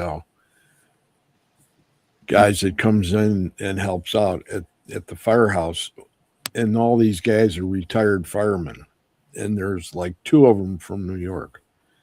So this one that I was talking to was one of these guys that I guess he was on truck number 22 Mm-hmm. in line when they were going to go and they were going to surround all the towers and everything because they had a regular plan, and they were the two trucks in front of them were going in and they were stopped. So the guy in front of him was stopped and he was stopped and they had to wait. And not one of those trucks made it out. They're all Oh, wow. crushed. Can you imagine the energy that's around that? Where them towers were walking around there? Well, and- that's why I was asking that question, is because, you'd figure that it would be something that would happen with us on a consistent basis with shows, just because of the fact that, Mhm. we would run into people that had family. And Yeah. though there was a one story that I remember, and I'll never forget the story, and it was about a guy and his sister, and they would meet once a year to catch up on old things, and they would be up at that restaurant up in the top on the World Trade Building, and they were there eating supper. They ate supper, and she goes, and the maitre d' or whatever he is came over to the table, and she says, I need 2 of your best bottles of wine. And he looked at her and goes, okay. And she went ahead and went in her billfold and she pulled out these $100 bills and she laid it down on the table and she says, keep it going.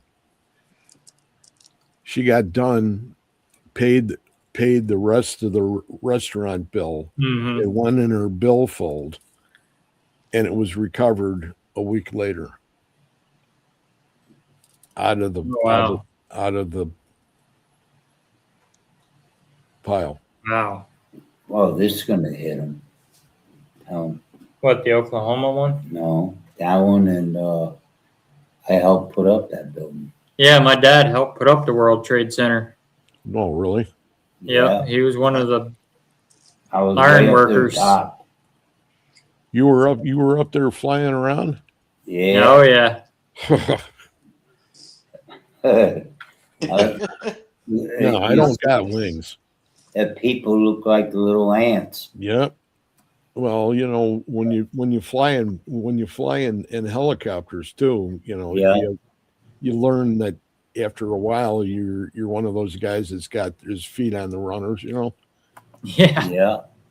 I put a lot of buildings up Well, if in New you York. watch the old Three Stooges skit when they're doing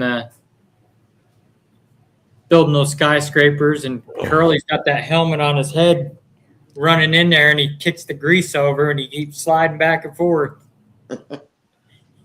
When you're up there and you're walking across some beams, but you're tied in, when you walk across them. You're tied in. What do you mean you're tied in? You're harnessed. You're harnessed. Oh, And okay. So if you do slip and fall, The bottoms of my feet are sweating already. But yeah, Oklahoma bombing. You probably heard about that one, right? Mm-hmm. I lost my son in that, and his mother. Yep, I'm sorry to hear that. yep. Sorry. Granzer asked, did the lady and her brother get out of there? The lady didn't. Her brother did. I guess she was staying.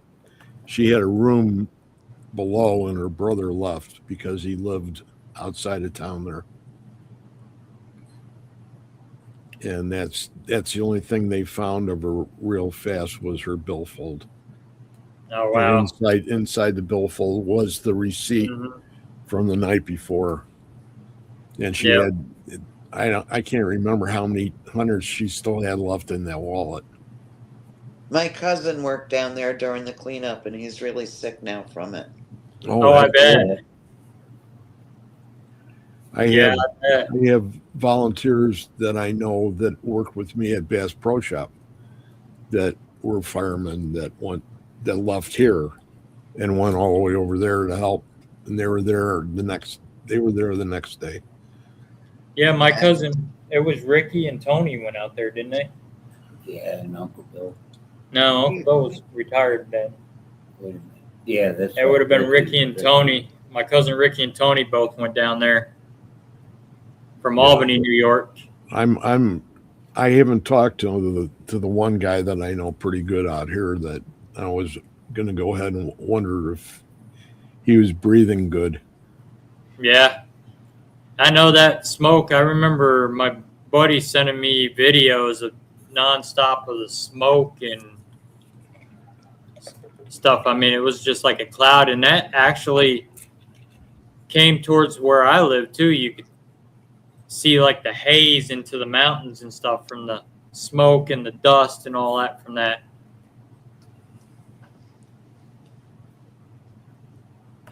Yeah, Grandeur Timothy McVeigh and Terry Nichols. Yep, from the Oklahoma bombing. He's My the one cousin that worked for.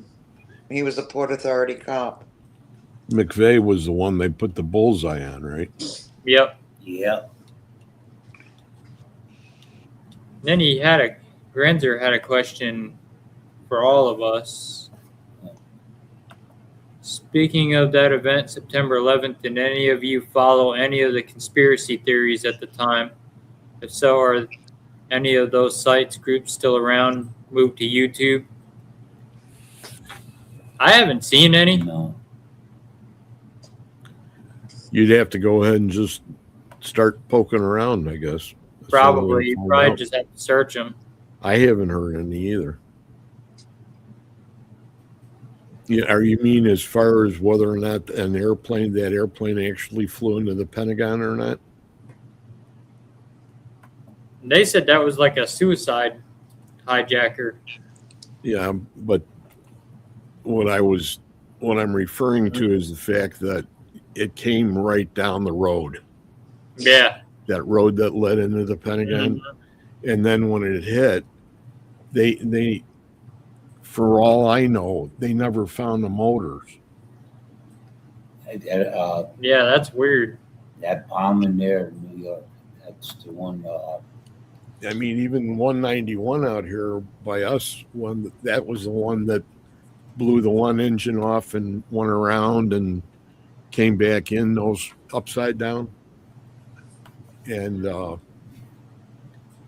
that happened pretty close to where we weren't living there anymore, but Right.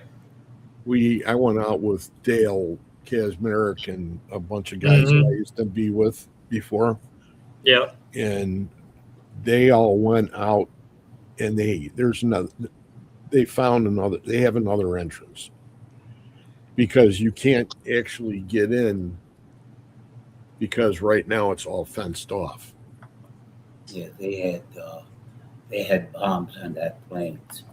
Yeah, I wouldn't doubt they had bombs had on those bombs. planes. On which one? 191? 9/11. 9/11. Oh, 9/11. Yeah, I wouldn't doubt they had bombs on those They did. planes. They didn't really. What do you mean? Because of how hot the fire was? Yeah. Yeah. That's every one of those planes was fully gassed up. Oh yeah. Between the jet fuel 40,000 and gallons, I think, or something like. But when they hit, they had bombs on there that they were set the time they hit that. the hijackers probably set some explosives on there too, and at the same time when it hit, they detonated them too at the same time On the plane. to make sure it bring the building down. Because when we put that up, that was heavy steel. Yeah, they said the temperature had to be Yeah. so high for so long to get it even to start to Yeah, split us out. melt those beams. Because that was heavy steel when we built it. Do you Yeah. guys got parts of the beams out by you guys too? Like we got part here. We probably do. Yeah. It's at a library here around here. They're probably in Kansas City here. We probably have it in the big, I because we think have every big town's got Truman something. Library's got a bunch of stuff in it.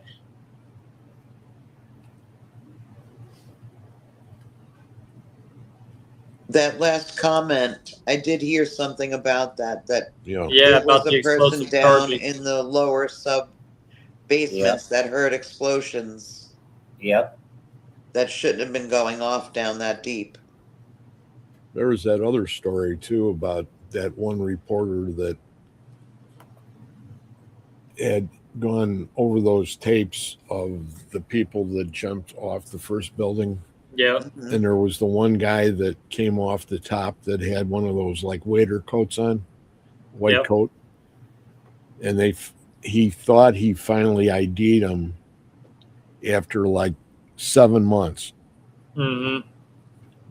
He ID'd him, and then again he pulled it back before he let it out because the guy was Catholic.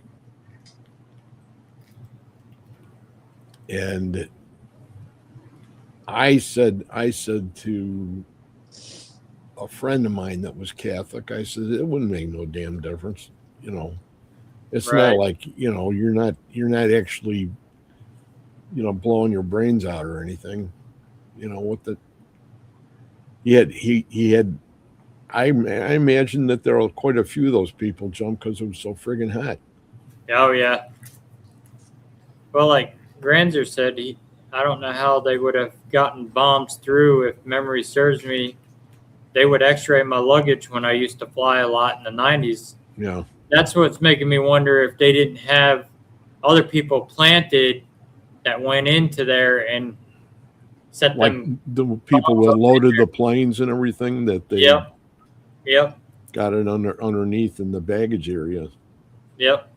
I like that. Wasn't that Swiss Air one or the one that got hit supposedly Yeah. by the missile off of Great Britain or wherever it was? Yeah. Or Something like that. Ireland or Yeah, it's something like that. That's what I'm wondering, if they had somebody paid off to where they slipped them in there. you would really hope not. You know what I mean? Right. I mean that's what's missing today is that we've been put in this position where we're doubting. And we shouldn't be doubting. Take it for what it was. It's in the past and get on with it. Them planes were hijacked. And We'll get even granted with them. that the big thing was talked about was that they talked to building skyscraper engineers and they had said there is no way those buildings should have collapsed unless they were rigged up charges. Yeah, I'm but just glad my family member was not there that day. He was on the George Washington Bridge. It took us a long time to find him though, because the cell phones were so busy. Yeah. It was frightening. But then he helped with the cleanup, so he ended up getting sick anyway.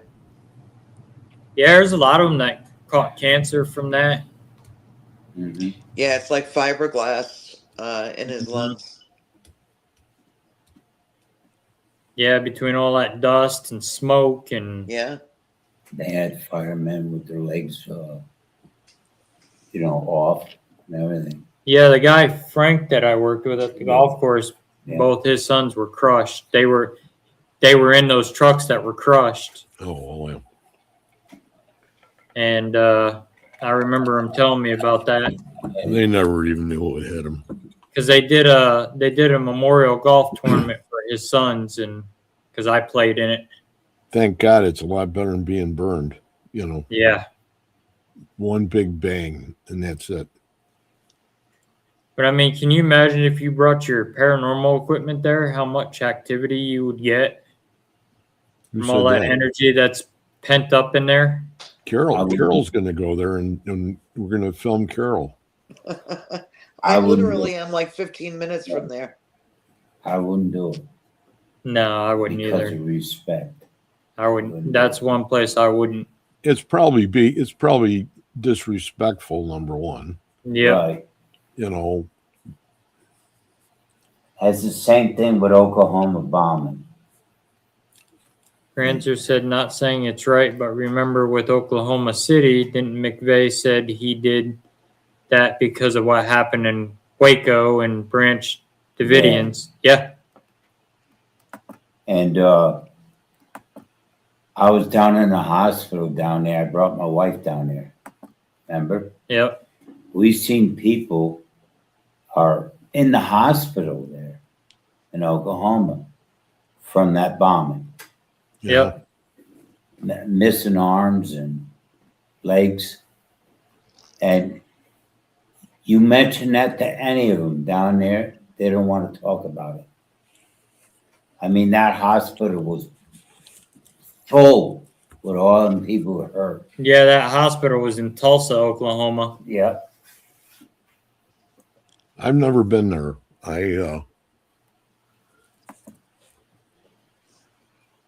never been out there because, you know, what I do when I'm outside and on tournaments and everything is all dealing with colder water. Yeah. The water's too warm down there. We had a lot of either anti-government, not trusting out government to a high degree Oklahoma City bombing than the one in what state was it? Montana, that standoff also in Waco. Yeah, they had that standoff in that prison in Montana. Oh yeah. And they ended up firing a rocket launcher up into the tower, killing those inmates that were having that standoff. It's either you come down now or we're gonna Yep. Yeah. Oh, come and get us. Yeah, okay. Yep. Hey, we're not climbing all the way up there. We're just gonna do this. Yep, they're gonna blow it up with a rocket launcher and be done with it. And I wonder how many of them one had jumped out the back. Right. Right. Coming up in. A guy I worked with at the school, Coach Fry, he told me that story about that prison up in Montana because that's where he's from. He's told me a lot of paranormal stories out of Montana because he used to do search and rescue also in the wilderness up there. And a lot of the strange stuff up there. And then he was it you? told me Was about it the prison. you guys the other night that were bringing up the part about 411 and the missing people and the aliens, and then they say a lot. There, somebody had a guest on. I don't know if it was you guys, but no, it wasn't us. It was on. They were talking about Bigfoots, and they said that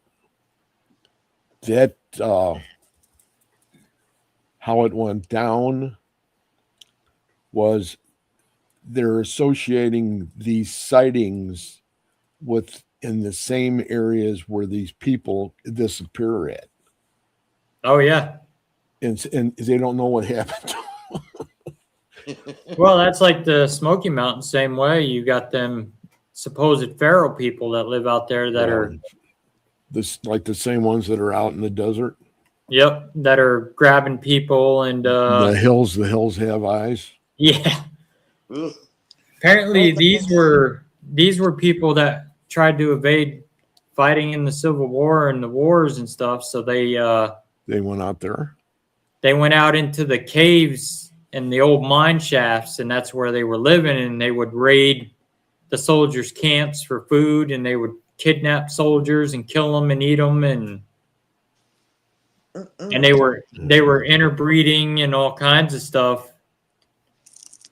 And apparently now Missouri's got feral people down in the Ozarks. I started reading some about that Missouri's got feral people.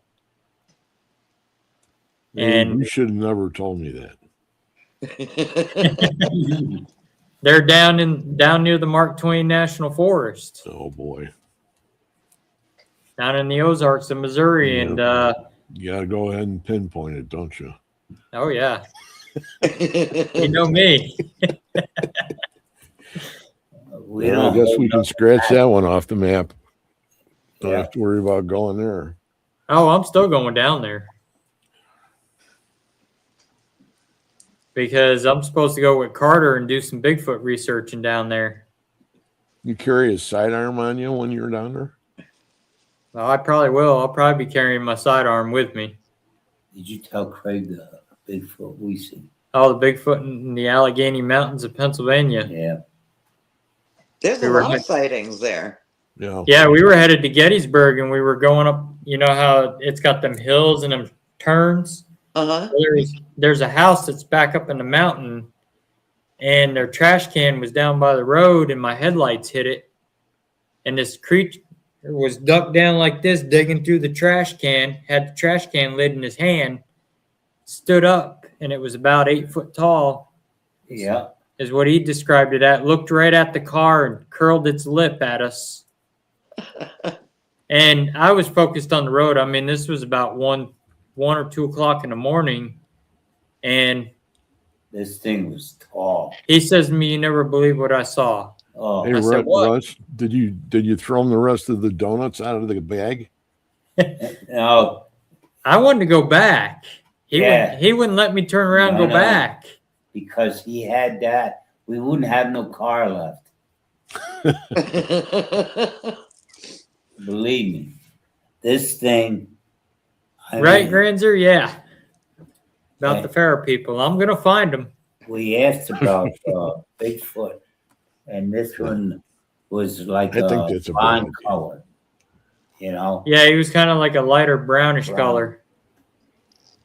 And this thing, he had the lid in one hand, and he had a handful of food in the other. And Wow. I was saying to myself, which one's gonna come first, the food, Yeah. you know, Or the lid. the lid? And the Shawnee National Park is the entrance was just a little ways, about a mile up the road. Isn't Shawnee? Doesn't that go from southern Illinois? Yeah, all the way up Yeah. into Pennsylvania, up into the Allegheny Mountains, and That's Shelby. that night too, there was fog rolling in through those mountains like crazy. Oh, Creepy. Yeah, it's got a creepy vibe when you travel up through there, especially in the middle of the night, because there's nothing. but Yeah. this- Northwoods are the same way, and when you're on the boat, you hear things on the shoreline that sound like tanks. yeah, his lights hit this thing dead on, right in the face, the whole body, Damn. and oh, Yeah, I started looking up sightings when we got to our hotel, and there's been numerous sightings of Bigfoot up in that area. There's That also was- been sightings here in Jersey up by the mines in Yep. Sussex County. yeah, Yep. Quite a few of them. My cousin lives over there. I told Carter about it, and Carter says, yeah, if you would have turned around, either one, he would have been gone, or two, he would have turned around, he would have leaped onto your car and trashed it. Or he would have Well, threw the trash can lid through your windshield. we were out to do a case, weren't we? We were headed to Gettysburg Yeah, for the Annabelle. Annabelle. Annabelle. Oh, wow. And I'm going boy, to try to get a hold of Father Bob again. Get him soon because he's getting busy. Yeah, He's So, been yeah, busy already. I meant to ask you. No, Craig. he's still kind of slow right now, but they're getting ready. I'm not sure when it is. I'll They're talk supposed- to Aja or whatever her name is. I'll get a hold Yeah, of they're her. supposed to go to. He's supposed to go to Gettysburg with Ryan Buell and Nick Groff and Tessa and Wade and all those guys. That's I coming meant up to pretty ask fast. you, Craig. Huh? I meant to ask you how you like Father Bob. I wish the heck that my system was up and running right. Yeah. He was a person, between him, Yeah, him and who did I have before that went off too? John Zaffis. Johnny. I'm glad that KD came on, but at the same time, it was like, Mhm. well, it's what I work for. Yeah, Yeah. You know what I mean? yeah. That's why I had to break down, get a new computer. When I had Chris, my first guest, my computer acted up and I couldn't do it, and Well, I felt bad. I know how you feel when it comes to that. You look Oh, forward to interviewing these guests, and then technology and You've things been doing, screw up. you know, when you do it so long, for so many Yeah. years, and Yep. you get your jollies that way. You know what I mean? And you go ahead and then something happens, and it's Oh, a that's kick. funny. It's a I was kick gonna right in just the, talk about Mount Shasta. huh? Sorry, Mount Shasta. I've heard of it. I've never really looked into it. I may have to look into that one. I came across something up on one of the mountain. I think it was Mount Shasta that my daughter and I were at, and she had walked off and Where's had the Shasta at? keys to the car, and I I smelled something horrible, and I heard knocking, and I wanted to get out of there. Everything went quiet. Mhm. There was no sound of anything around me at that point, and I wanted to go. I The bet. smell was disgusting. It smelled like a dog and skunk and something else I'll all tell you what. matted into You know one what's thing. It close was to that nasty. is when we're up in Canada, and we're going down these shorelines that we've been on for like 30 years. Come around the corner, and we get hit right in the face with it, and The we're going, smell? "Holy, what the hell?" You know. Yeah. Oh yeah. And we're looking around, and then we saw the feet, Mhm. and it was a young moose, Oh. and his feet were sticking up. And Now we were like 50 yards away from this darn thing. And it was like, I'm taking my boat out farther. I'm not going to let it go through this water. Oh God. There's a lot of things that you get. Yeah, we were in Washington. Mention that time there, you and me were on over at Linda's, yeah. and we seen that figure, that light Oh, where the that house was built. that mist. Yeah, we Yeah. caught it actually on one of our game cameras. Game cameras. It just broke daylight, and probably about this big of this white mist just went right in front of us, right past the game camera, and it was enough to trigger motion on the game camera. Wow. And there used to be a house down there, and a little girl had Died there. died there. She fell off the porch and broke her neck. Oh, And there's still remnants of wood still down there from their Mhm. barn and tin and everything down in there. And we were down in there deer hunting that morning. We got in there early in the morning, and you could feel it down there. Something felt off, not like what it usually feels. And then we captured that on the game camera. I got the ping on my phone, and I look at my phone, and I'm like, there's a strange mist. And then you look about the same time, I look up, and you could see it going right across. That happened at Lake Shawnee Amusement Park to us. That's a wild spot. Granzer said Mount Shasta, where Bigfoot, Gowie, and other paranormal things happen. Yeah, they're just as bad as the Appalachian Mountains and the Smoky Mountains with all that strange stuff that goes on. there was a lot of, when my daughter and I were there was a lot of forest fires happening. We were just watching a thing on YouTube last night about the McCaw sisters. And where their house is now, there's a highway built over the remnants of the house. And these girls, they were known as the Ozark Witches. Oh. And they would lure men into the basement. They had a sex den in the basement. And they would lure these men in there and do stuff to them and then sacrifice them and kill them. And they ended up, the house, when they just mysteriously vanished, these sisters did. Nobody ever seen them. They never had a family, nothing after. They never knew what happened to them. And they ended up, some guy went to investigate it, and did a whole history thing on it. Now there's the highway through there. The woods had overtaken the house for a while before it got totally demolished. They demolished it back in, I think, the early 90s and built a highway through there to the Ozarks. Huh. I don't know. You know what My else dad's- is really creepy? Is the Pine Barrens here in New Jersey. Okay, yep. I'm Oh my familiar gosh, with them. that is so creepy in there. There's actually an area.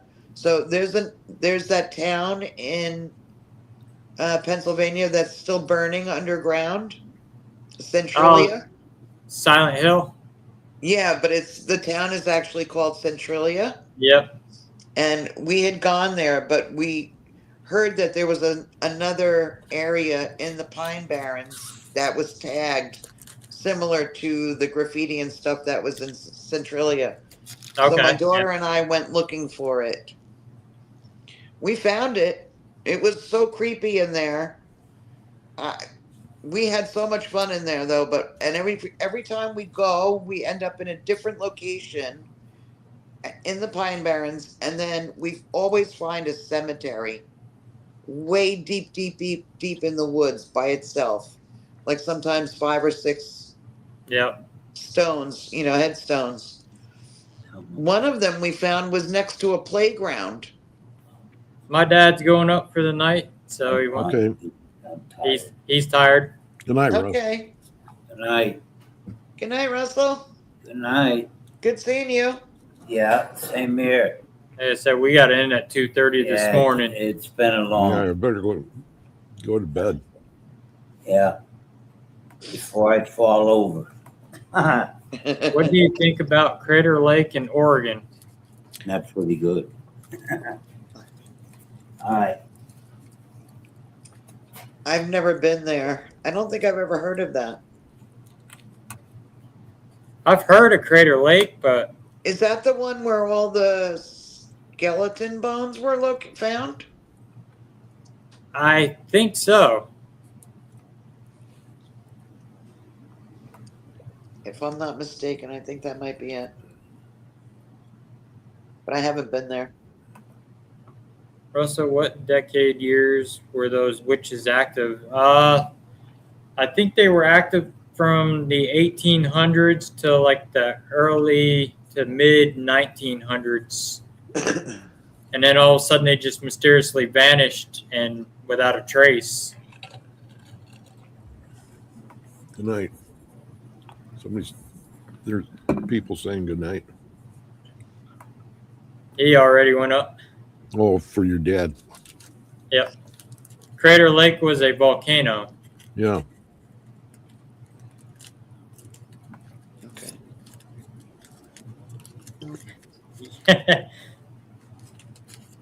Yeah, I hear you, Granzer. Yeah, we had a busy day yesterday. We got a lot of stuff done. That's good. Can't wait to see the equipment.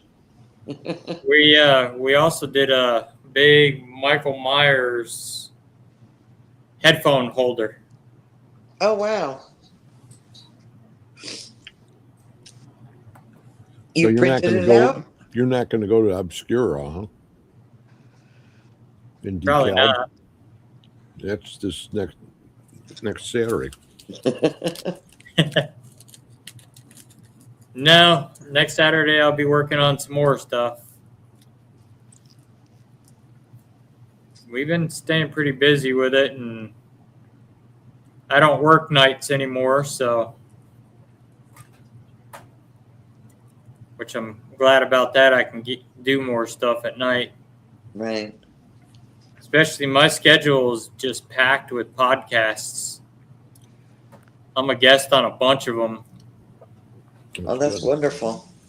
I'm on Sean Ellis's show the 29th with my dad this month, and then I'm booked for another one in April. I think 2 of them in April. Plus the ones that you do. Yep. Okay, that was weird. What? Ghosts in my house are starting. That's just why I had kept this- looking out my window before I kept seeing I just had movement. this piece of paper just randomly just blow up in the middle of nowhere and then fall back down. So you're probably your mom saying, turn the lights off and go to bed. Probably. Well, Mary Lynn said she seen her behind me with her finger going like this. Like she had a pencil in her hand. I said she never would do that to me, but she'd do that to my dad. Oh, that's funny. It's 11:11 right now here. Oh, Now, like my grandmother, Just turn. she used to have Yeah. this crooked finger because she'd crochet a lot and the arthritis took it. And I can remember a memory with her. I bought my grandfather a bird feeder and we put it out in the front yard because he had Alzheimer's pretty bad, so he could go watch the birds and he'd be fine. He'd just nod off in the chair. Well, the blue jays and the grackles would get out there, and my grandmother with her crooked finger would be like this, banging on the window to chase them out of there. wow. And I used to get after my grandmother all the time about that. I said, you know, that crooked finger of yours, them squirrels are looking at you and them birds are looking at you like, what is that? Is My that a little one's the same way. That's from holding a bait reel all them years. Yeah, Granzer, I'm on YouTube when I go live. I post it. Just follow the page. I haven't seen him for a while. Yeah, he pops on in and out. He's been on watching my show quite a bit, and That's cool. I just gained some more people from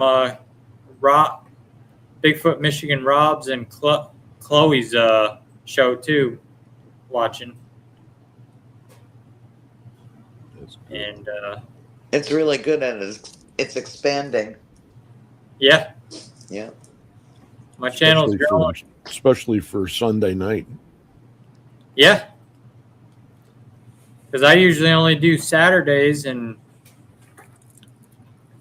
I may switch it back to Friday nights now because I'm always so busy on Saturdays now. So, and now that yes, you were doing it Friday night a while ago, right? yeah, when I started on Supernatural Link, I was on Friday nights. Right. You're on the same night I was. Yeah, I was right on before you. Right. Yeah. And Well, I have to say, I had a really fun night that night that Greg couldn't interview Father Bob and you and your dad, so I was doing it. My first interview with anybody really on a live podcast. you It did was pretty fun. good. You did pretty good. It was fun. I liked it. Thanks. My co-host. KD kind of cracked me up with John Zaffis. He was like that schoolboy crush Yes. Yeah, it was on my cousin Johnny and us. He had fun. He He was did. that way. He was that way at Metacon when I first met KD, and John Zaffis was there, and he was that way too with John, especially in person. He's a It's busy nice man. to see that, though. If you're gonna get him, you better get him soon because that man is busy. I see. I he's don't think posting stuff I'm left not and even right. going to try Johnny. Best time to get him is back again during the fall. That'd be the best time to get Johnny, because I even asked him about doing a part 2 on mine because probably towards fall when I had made him a poster, and it's him there, and he's holding a rosary, and it says the Godfather of the Paranormal, and it's got the Godfather symbol from the movie up on top. That And- was cool. You sent it to him? Oh yeah, I sent it to him. He liked it? Oh yeah, he loved it. That's Then I cool. made him one, the Haunted Collector. And Oh, I saw those. yeah, he posted them. Wow. I made one for Tony and Judy also. Mm-hmm. And then I made a mobster one of Dan and Tony together and sent it to him. And You have so much free time on your hands, Russell. at night I do now, since I'm not working nights. I can do my projects that I need to get done. I've got a Right. bunch of shirts designed already. Now We're- they went ahead today and now they have a post on Facebook for the new beanies, and it's got all the different branches of the service on the front. Oh, So okay. you got artillery, everything all the way down the line. Hell on Wheels, and the engineers, medics, bomb groups. And I just Oh, bought wow. two of these beanies about a week and a half ago that had the American flag Mhm. embroidered on them. But it's the same color as the beanie, so it's You Right. could see it, but it's like a hint that it's there, but it's not blaring Right. in your face. I went ahead and I gave the other one to my brother-in-law yesterday when everybody was here eating all the corned beef and cabbage. Yeah, we didn't do St. Patrick's Day. We were at my cousin's, so we ended up going for Chinese instead. You got a good Chinese restaurants out there? Oh yeah, we got quite a few. We got the China buffets out here that are pretty good. Oh. Do you They're visit- good, but they're not. I miss back east Chinese food. Yeah, I was gonna say I don't go to buffets and eat that because it's like you got so many people that are on those islands. You Mm, could sit in your chair and you could watch them. The things people do. and yeah, I miss Chinatown back in New York. Oh, yeah. Chinese food. I love Chicago's Little got the Italy. same thing. Little You got it Italy. over by you, don't you, Carol? What? You have a Chinatown by you, don't you? Yeah, in New York. Yeah. Yep. Yeah, and Little Italy. Oh boy, I'd love to be able to go to Little Italy. Oh yeah, I've been to Little Italy. We have like not even 2 blocks downtown Chicago, and one of the best restaurants around is on the second floor of this basically apartment building.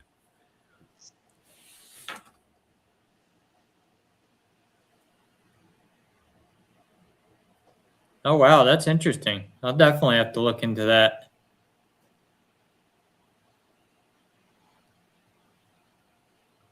Lonely Larry, That's interesting. ex-military. What is it? Military X-Files. Military X-Files. Is this the same? Is this that Maloney? Is he the same? Were you in Iraq and did the thing about the what do they call the ones over there? That's the ghosts. Gin. Jinn, Yep. and how they had taken over these 2 buildings and they wouldn't let anybody come in. Yeah, I had that one military guy on my show, Terrence Pop. I'm trying to remember. This guy was like an E7, right around like that, and then he retired.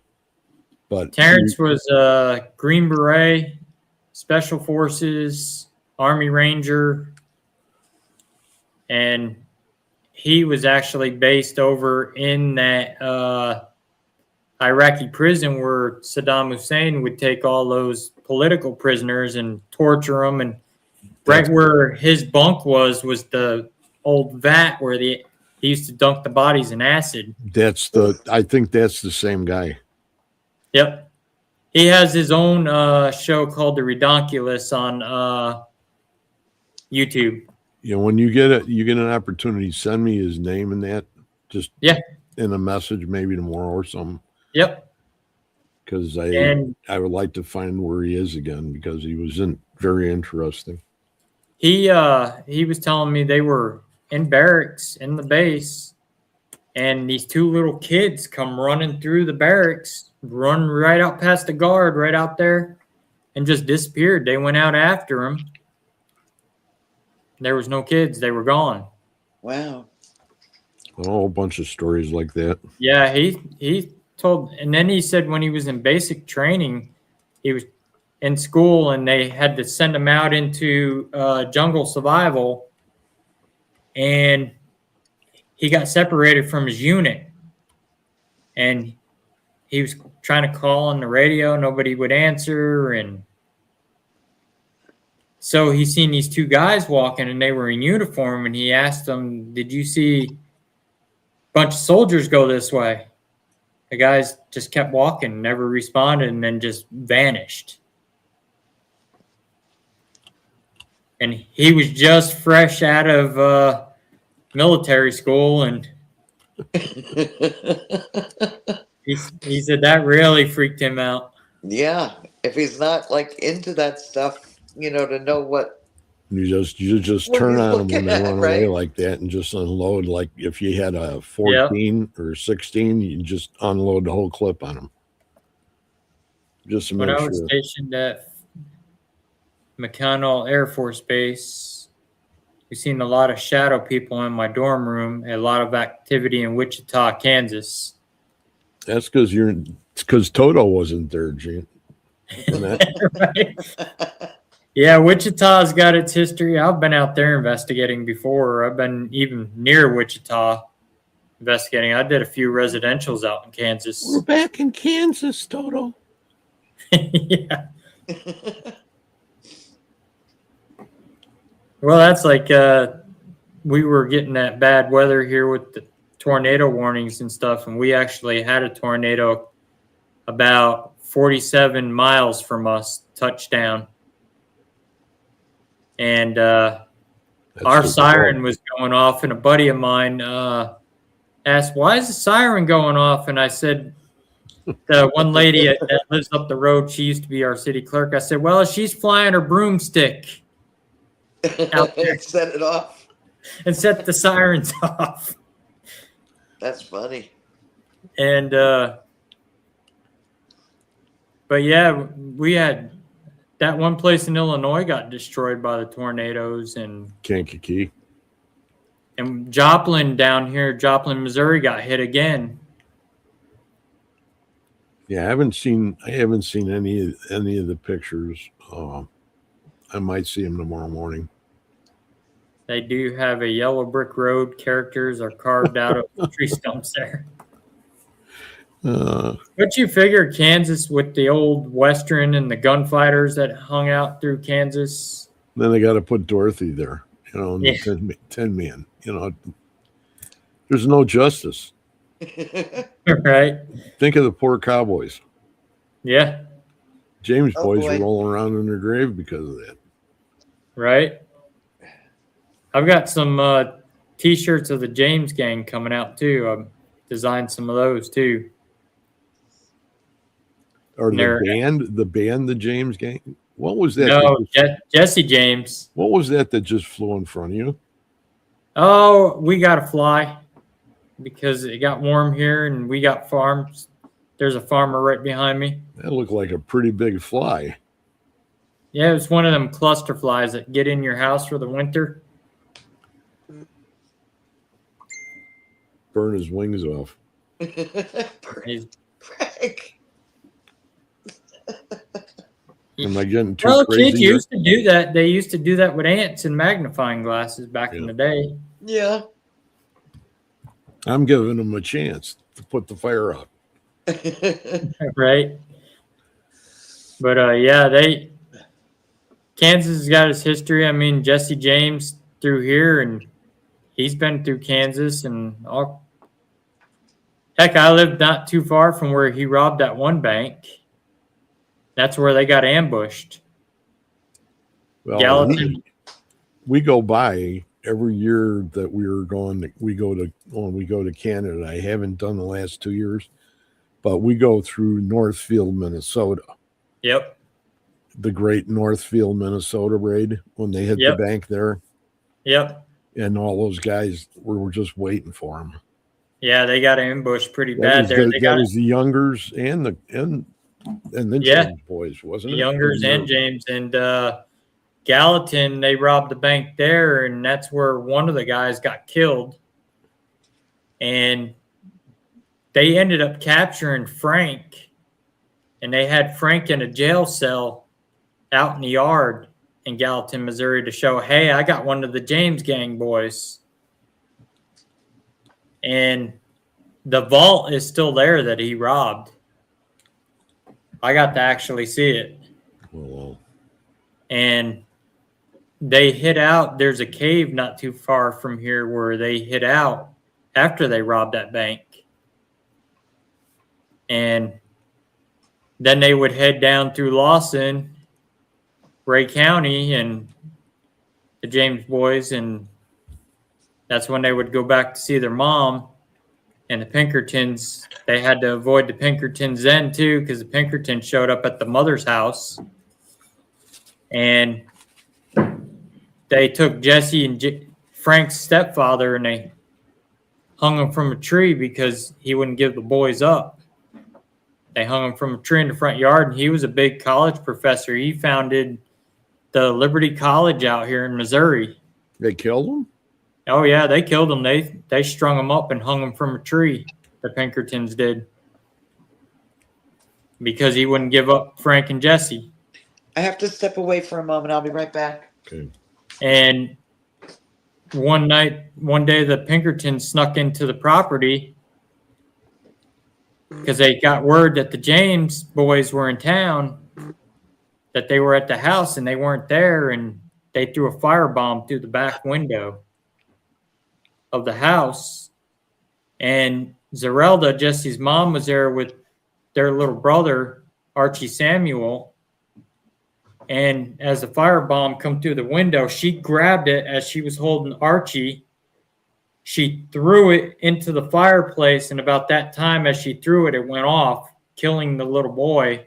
Oh, God. And then it blew her hand off and part of her arm. They had to amputate it from her elbow. And she would sit there in a rocking chair after Jesse had gotten shot there and killed. She would sit there in a rocking chair with a double-barrel shotgun watching over her son's grave. And she still does it now in spirit form. She'll still sit there and they'll see her rocking chair sitting there like this, rocking. They've walked up there numerous times and see the kerosene lantern, one of those wick lanterns, lit. Through the window, they go in the house and it's not even lit. And she took a picture of her family there, and in the back window where the firebomb had gone through, the siding's still original, so you can still see all the charred marks from the firebomb. And when she took the picture, Jesse's mother showed up in the window, all in 1800 attire clothing. She had her long white hair pulled up, and so we decided to go there to see if we could debunk it. We thought maybe there was a picture reflecting through.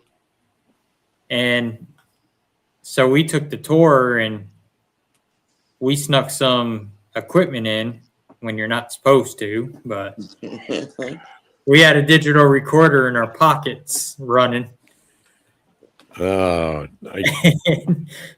don't want to know. If I'm questioning about this, I have no answers. Okay. And our tour guide, she already knew it. I didn't see anything. We knew her. She knew who we was, and we had just gotten off an investigation that night, so we still had all our equipment in the vehicles. And Russell Reynolds, I have no idea who he is. Is he from Tennessee? And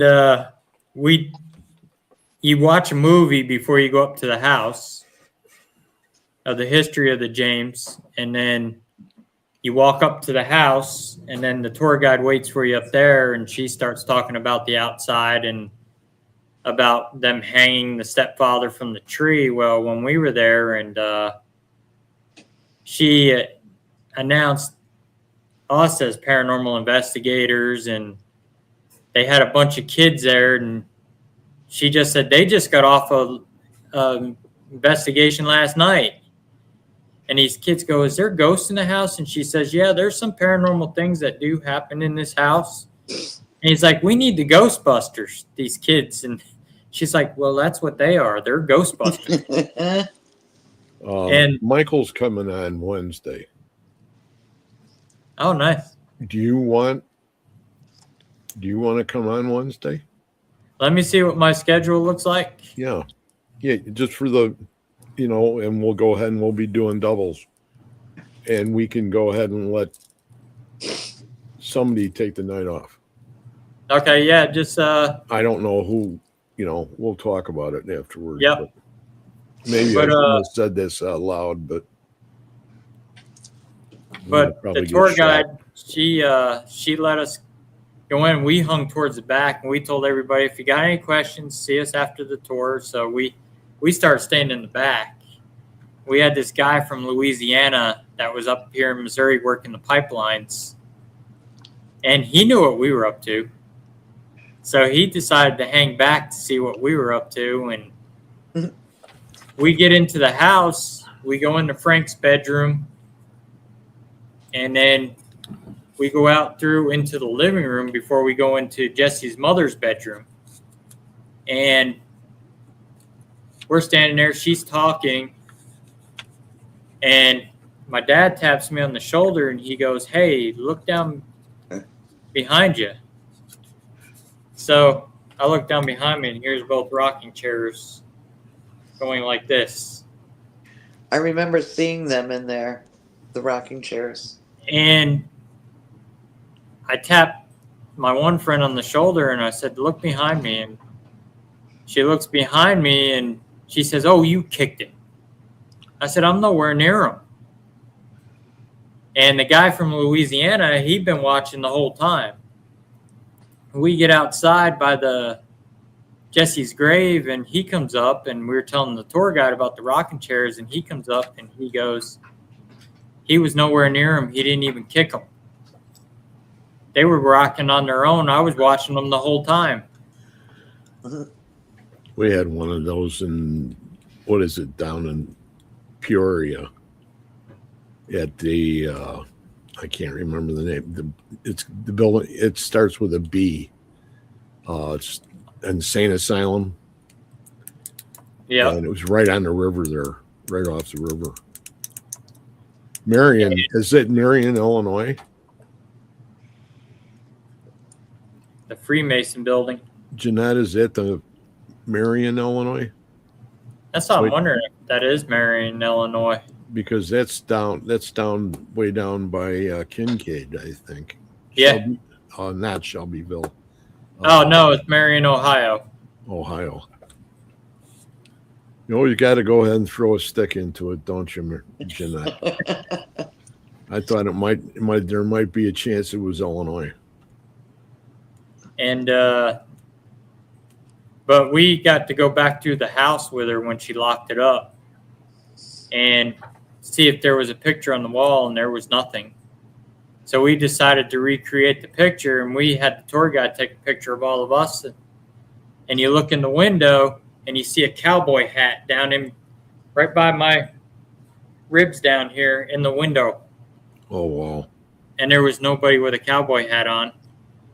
Look in the upper corner and you see Jesse James in the window and his mother. Oh, wow. So she says, "You guys can go up in the slave quarters and do whatever you want up there. If you want to do a spirit box session, you want to do whatever." So I was like, "Oh, really? We can do that?" She goes, "Yeah." So we decided we went up into the slave cabin up there and we did a spirit box session. I asked for Jesse James and he come across the spirit box. Oh, wow. And then I asked, "Is Frank here with you?" And he goes, "Yes, he's here with me." I said, "What about your mom, Zerelda? She was there also." And then you hear a little boy's voice come on, goes, "I'm here too." Jesse's little 15-year-old brother that got killed there. And so we decided after that, we went down into the museum, was walking around in the museum, and the tour guide says, "You won't post this stuff, will you, what you captured?" I said, "No, out of respect for you guys, we will not do that because we know you're not supposed to be doing that in here, so we will not post anything." And in the museum, I captured several EVPs in the museum. I captured by Frank's wife's dresses on display. I was standing by there and I captured a woman humming a tune, and a female. It was a female voice. And then we were by Jesse's coffin, the lid of his coffin, and I hear a man's voice says, "I'm not in there." That's great.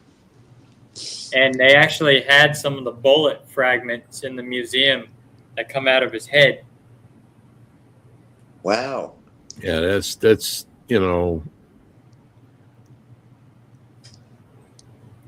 wrong. But the To theory, get shot in the back of the head, and that wasn't right.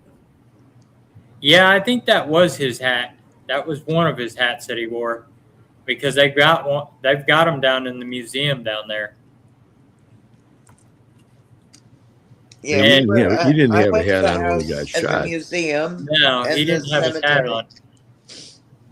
They have his guns and everything in the museum as well, and his boots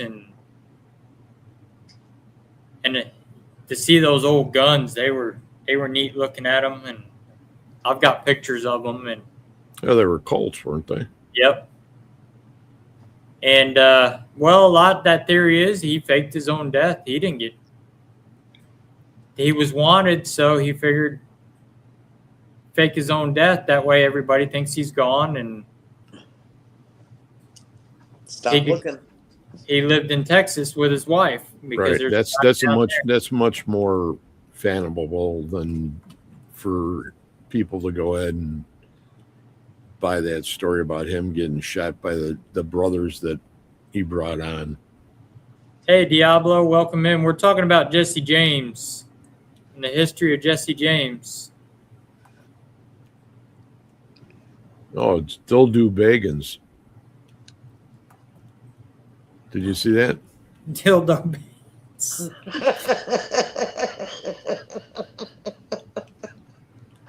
Thanks for the like and subscribe. Boy, I'm glad you're using that name and I'm not. Yeah. Well, we can kind of say about that guy.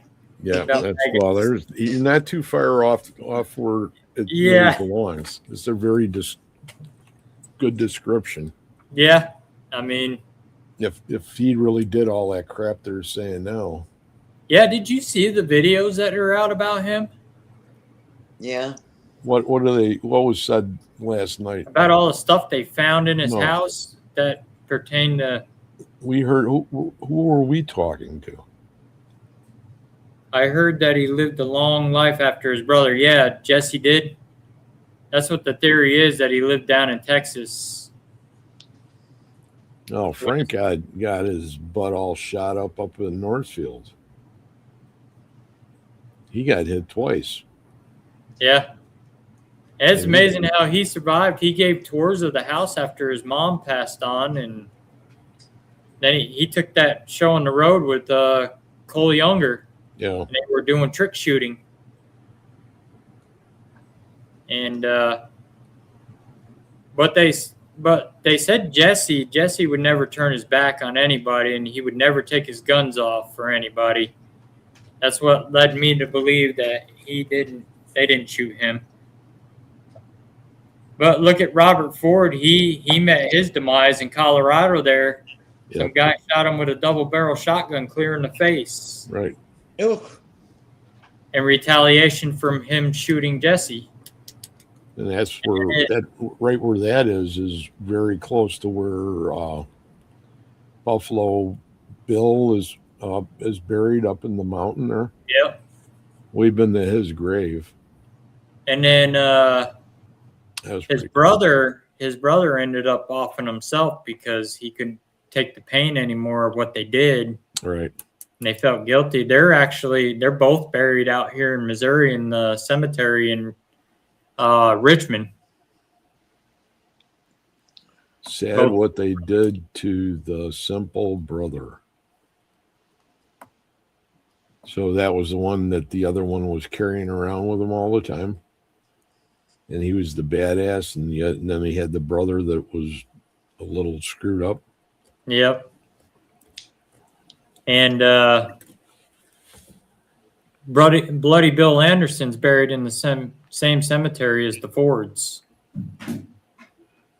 We wanted to go out there, but law enforcement, we got the okay from the sheriff's department to be out there at night, and local law enforcement said, no, we don't want you guys out there. That's too bad. It's almost Yeah. 11 o'clock. Yeah, I'm gonna go ahead and wrap up if you guys want to hang backstage for a minute. Sure. Okay. All right, I'll see you guys in a few minutes. Good night, everyone. Adios. All right, guys, thanks for tuning in tonight. We will be back next week, same time, same channel. We'll be back on probably next Saturday and Sunday. With that being said, if you're being bullied in the paranormal field, you do have a voice. There's nobody better than anybody in this field. We're all after the same common goal to prove the existence of life after death. So with that being said, everybody have a good night. God bless. And we will see you next week. I'll do a show on that, Gary. And I thank everybody also, even the new people that have tuned in tonight. Thank you guys. I appreciate it and appreciate your support and your subscribing and your likes. It means a lot to us. So we will see you again next week. Same time, same channel. Everybody have a good week and have a good night. Stay safe out there.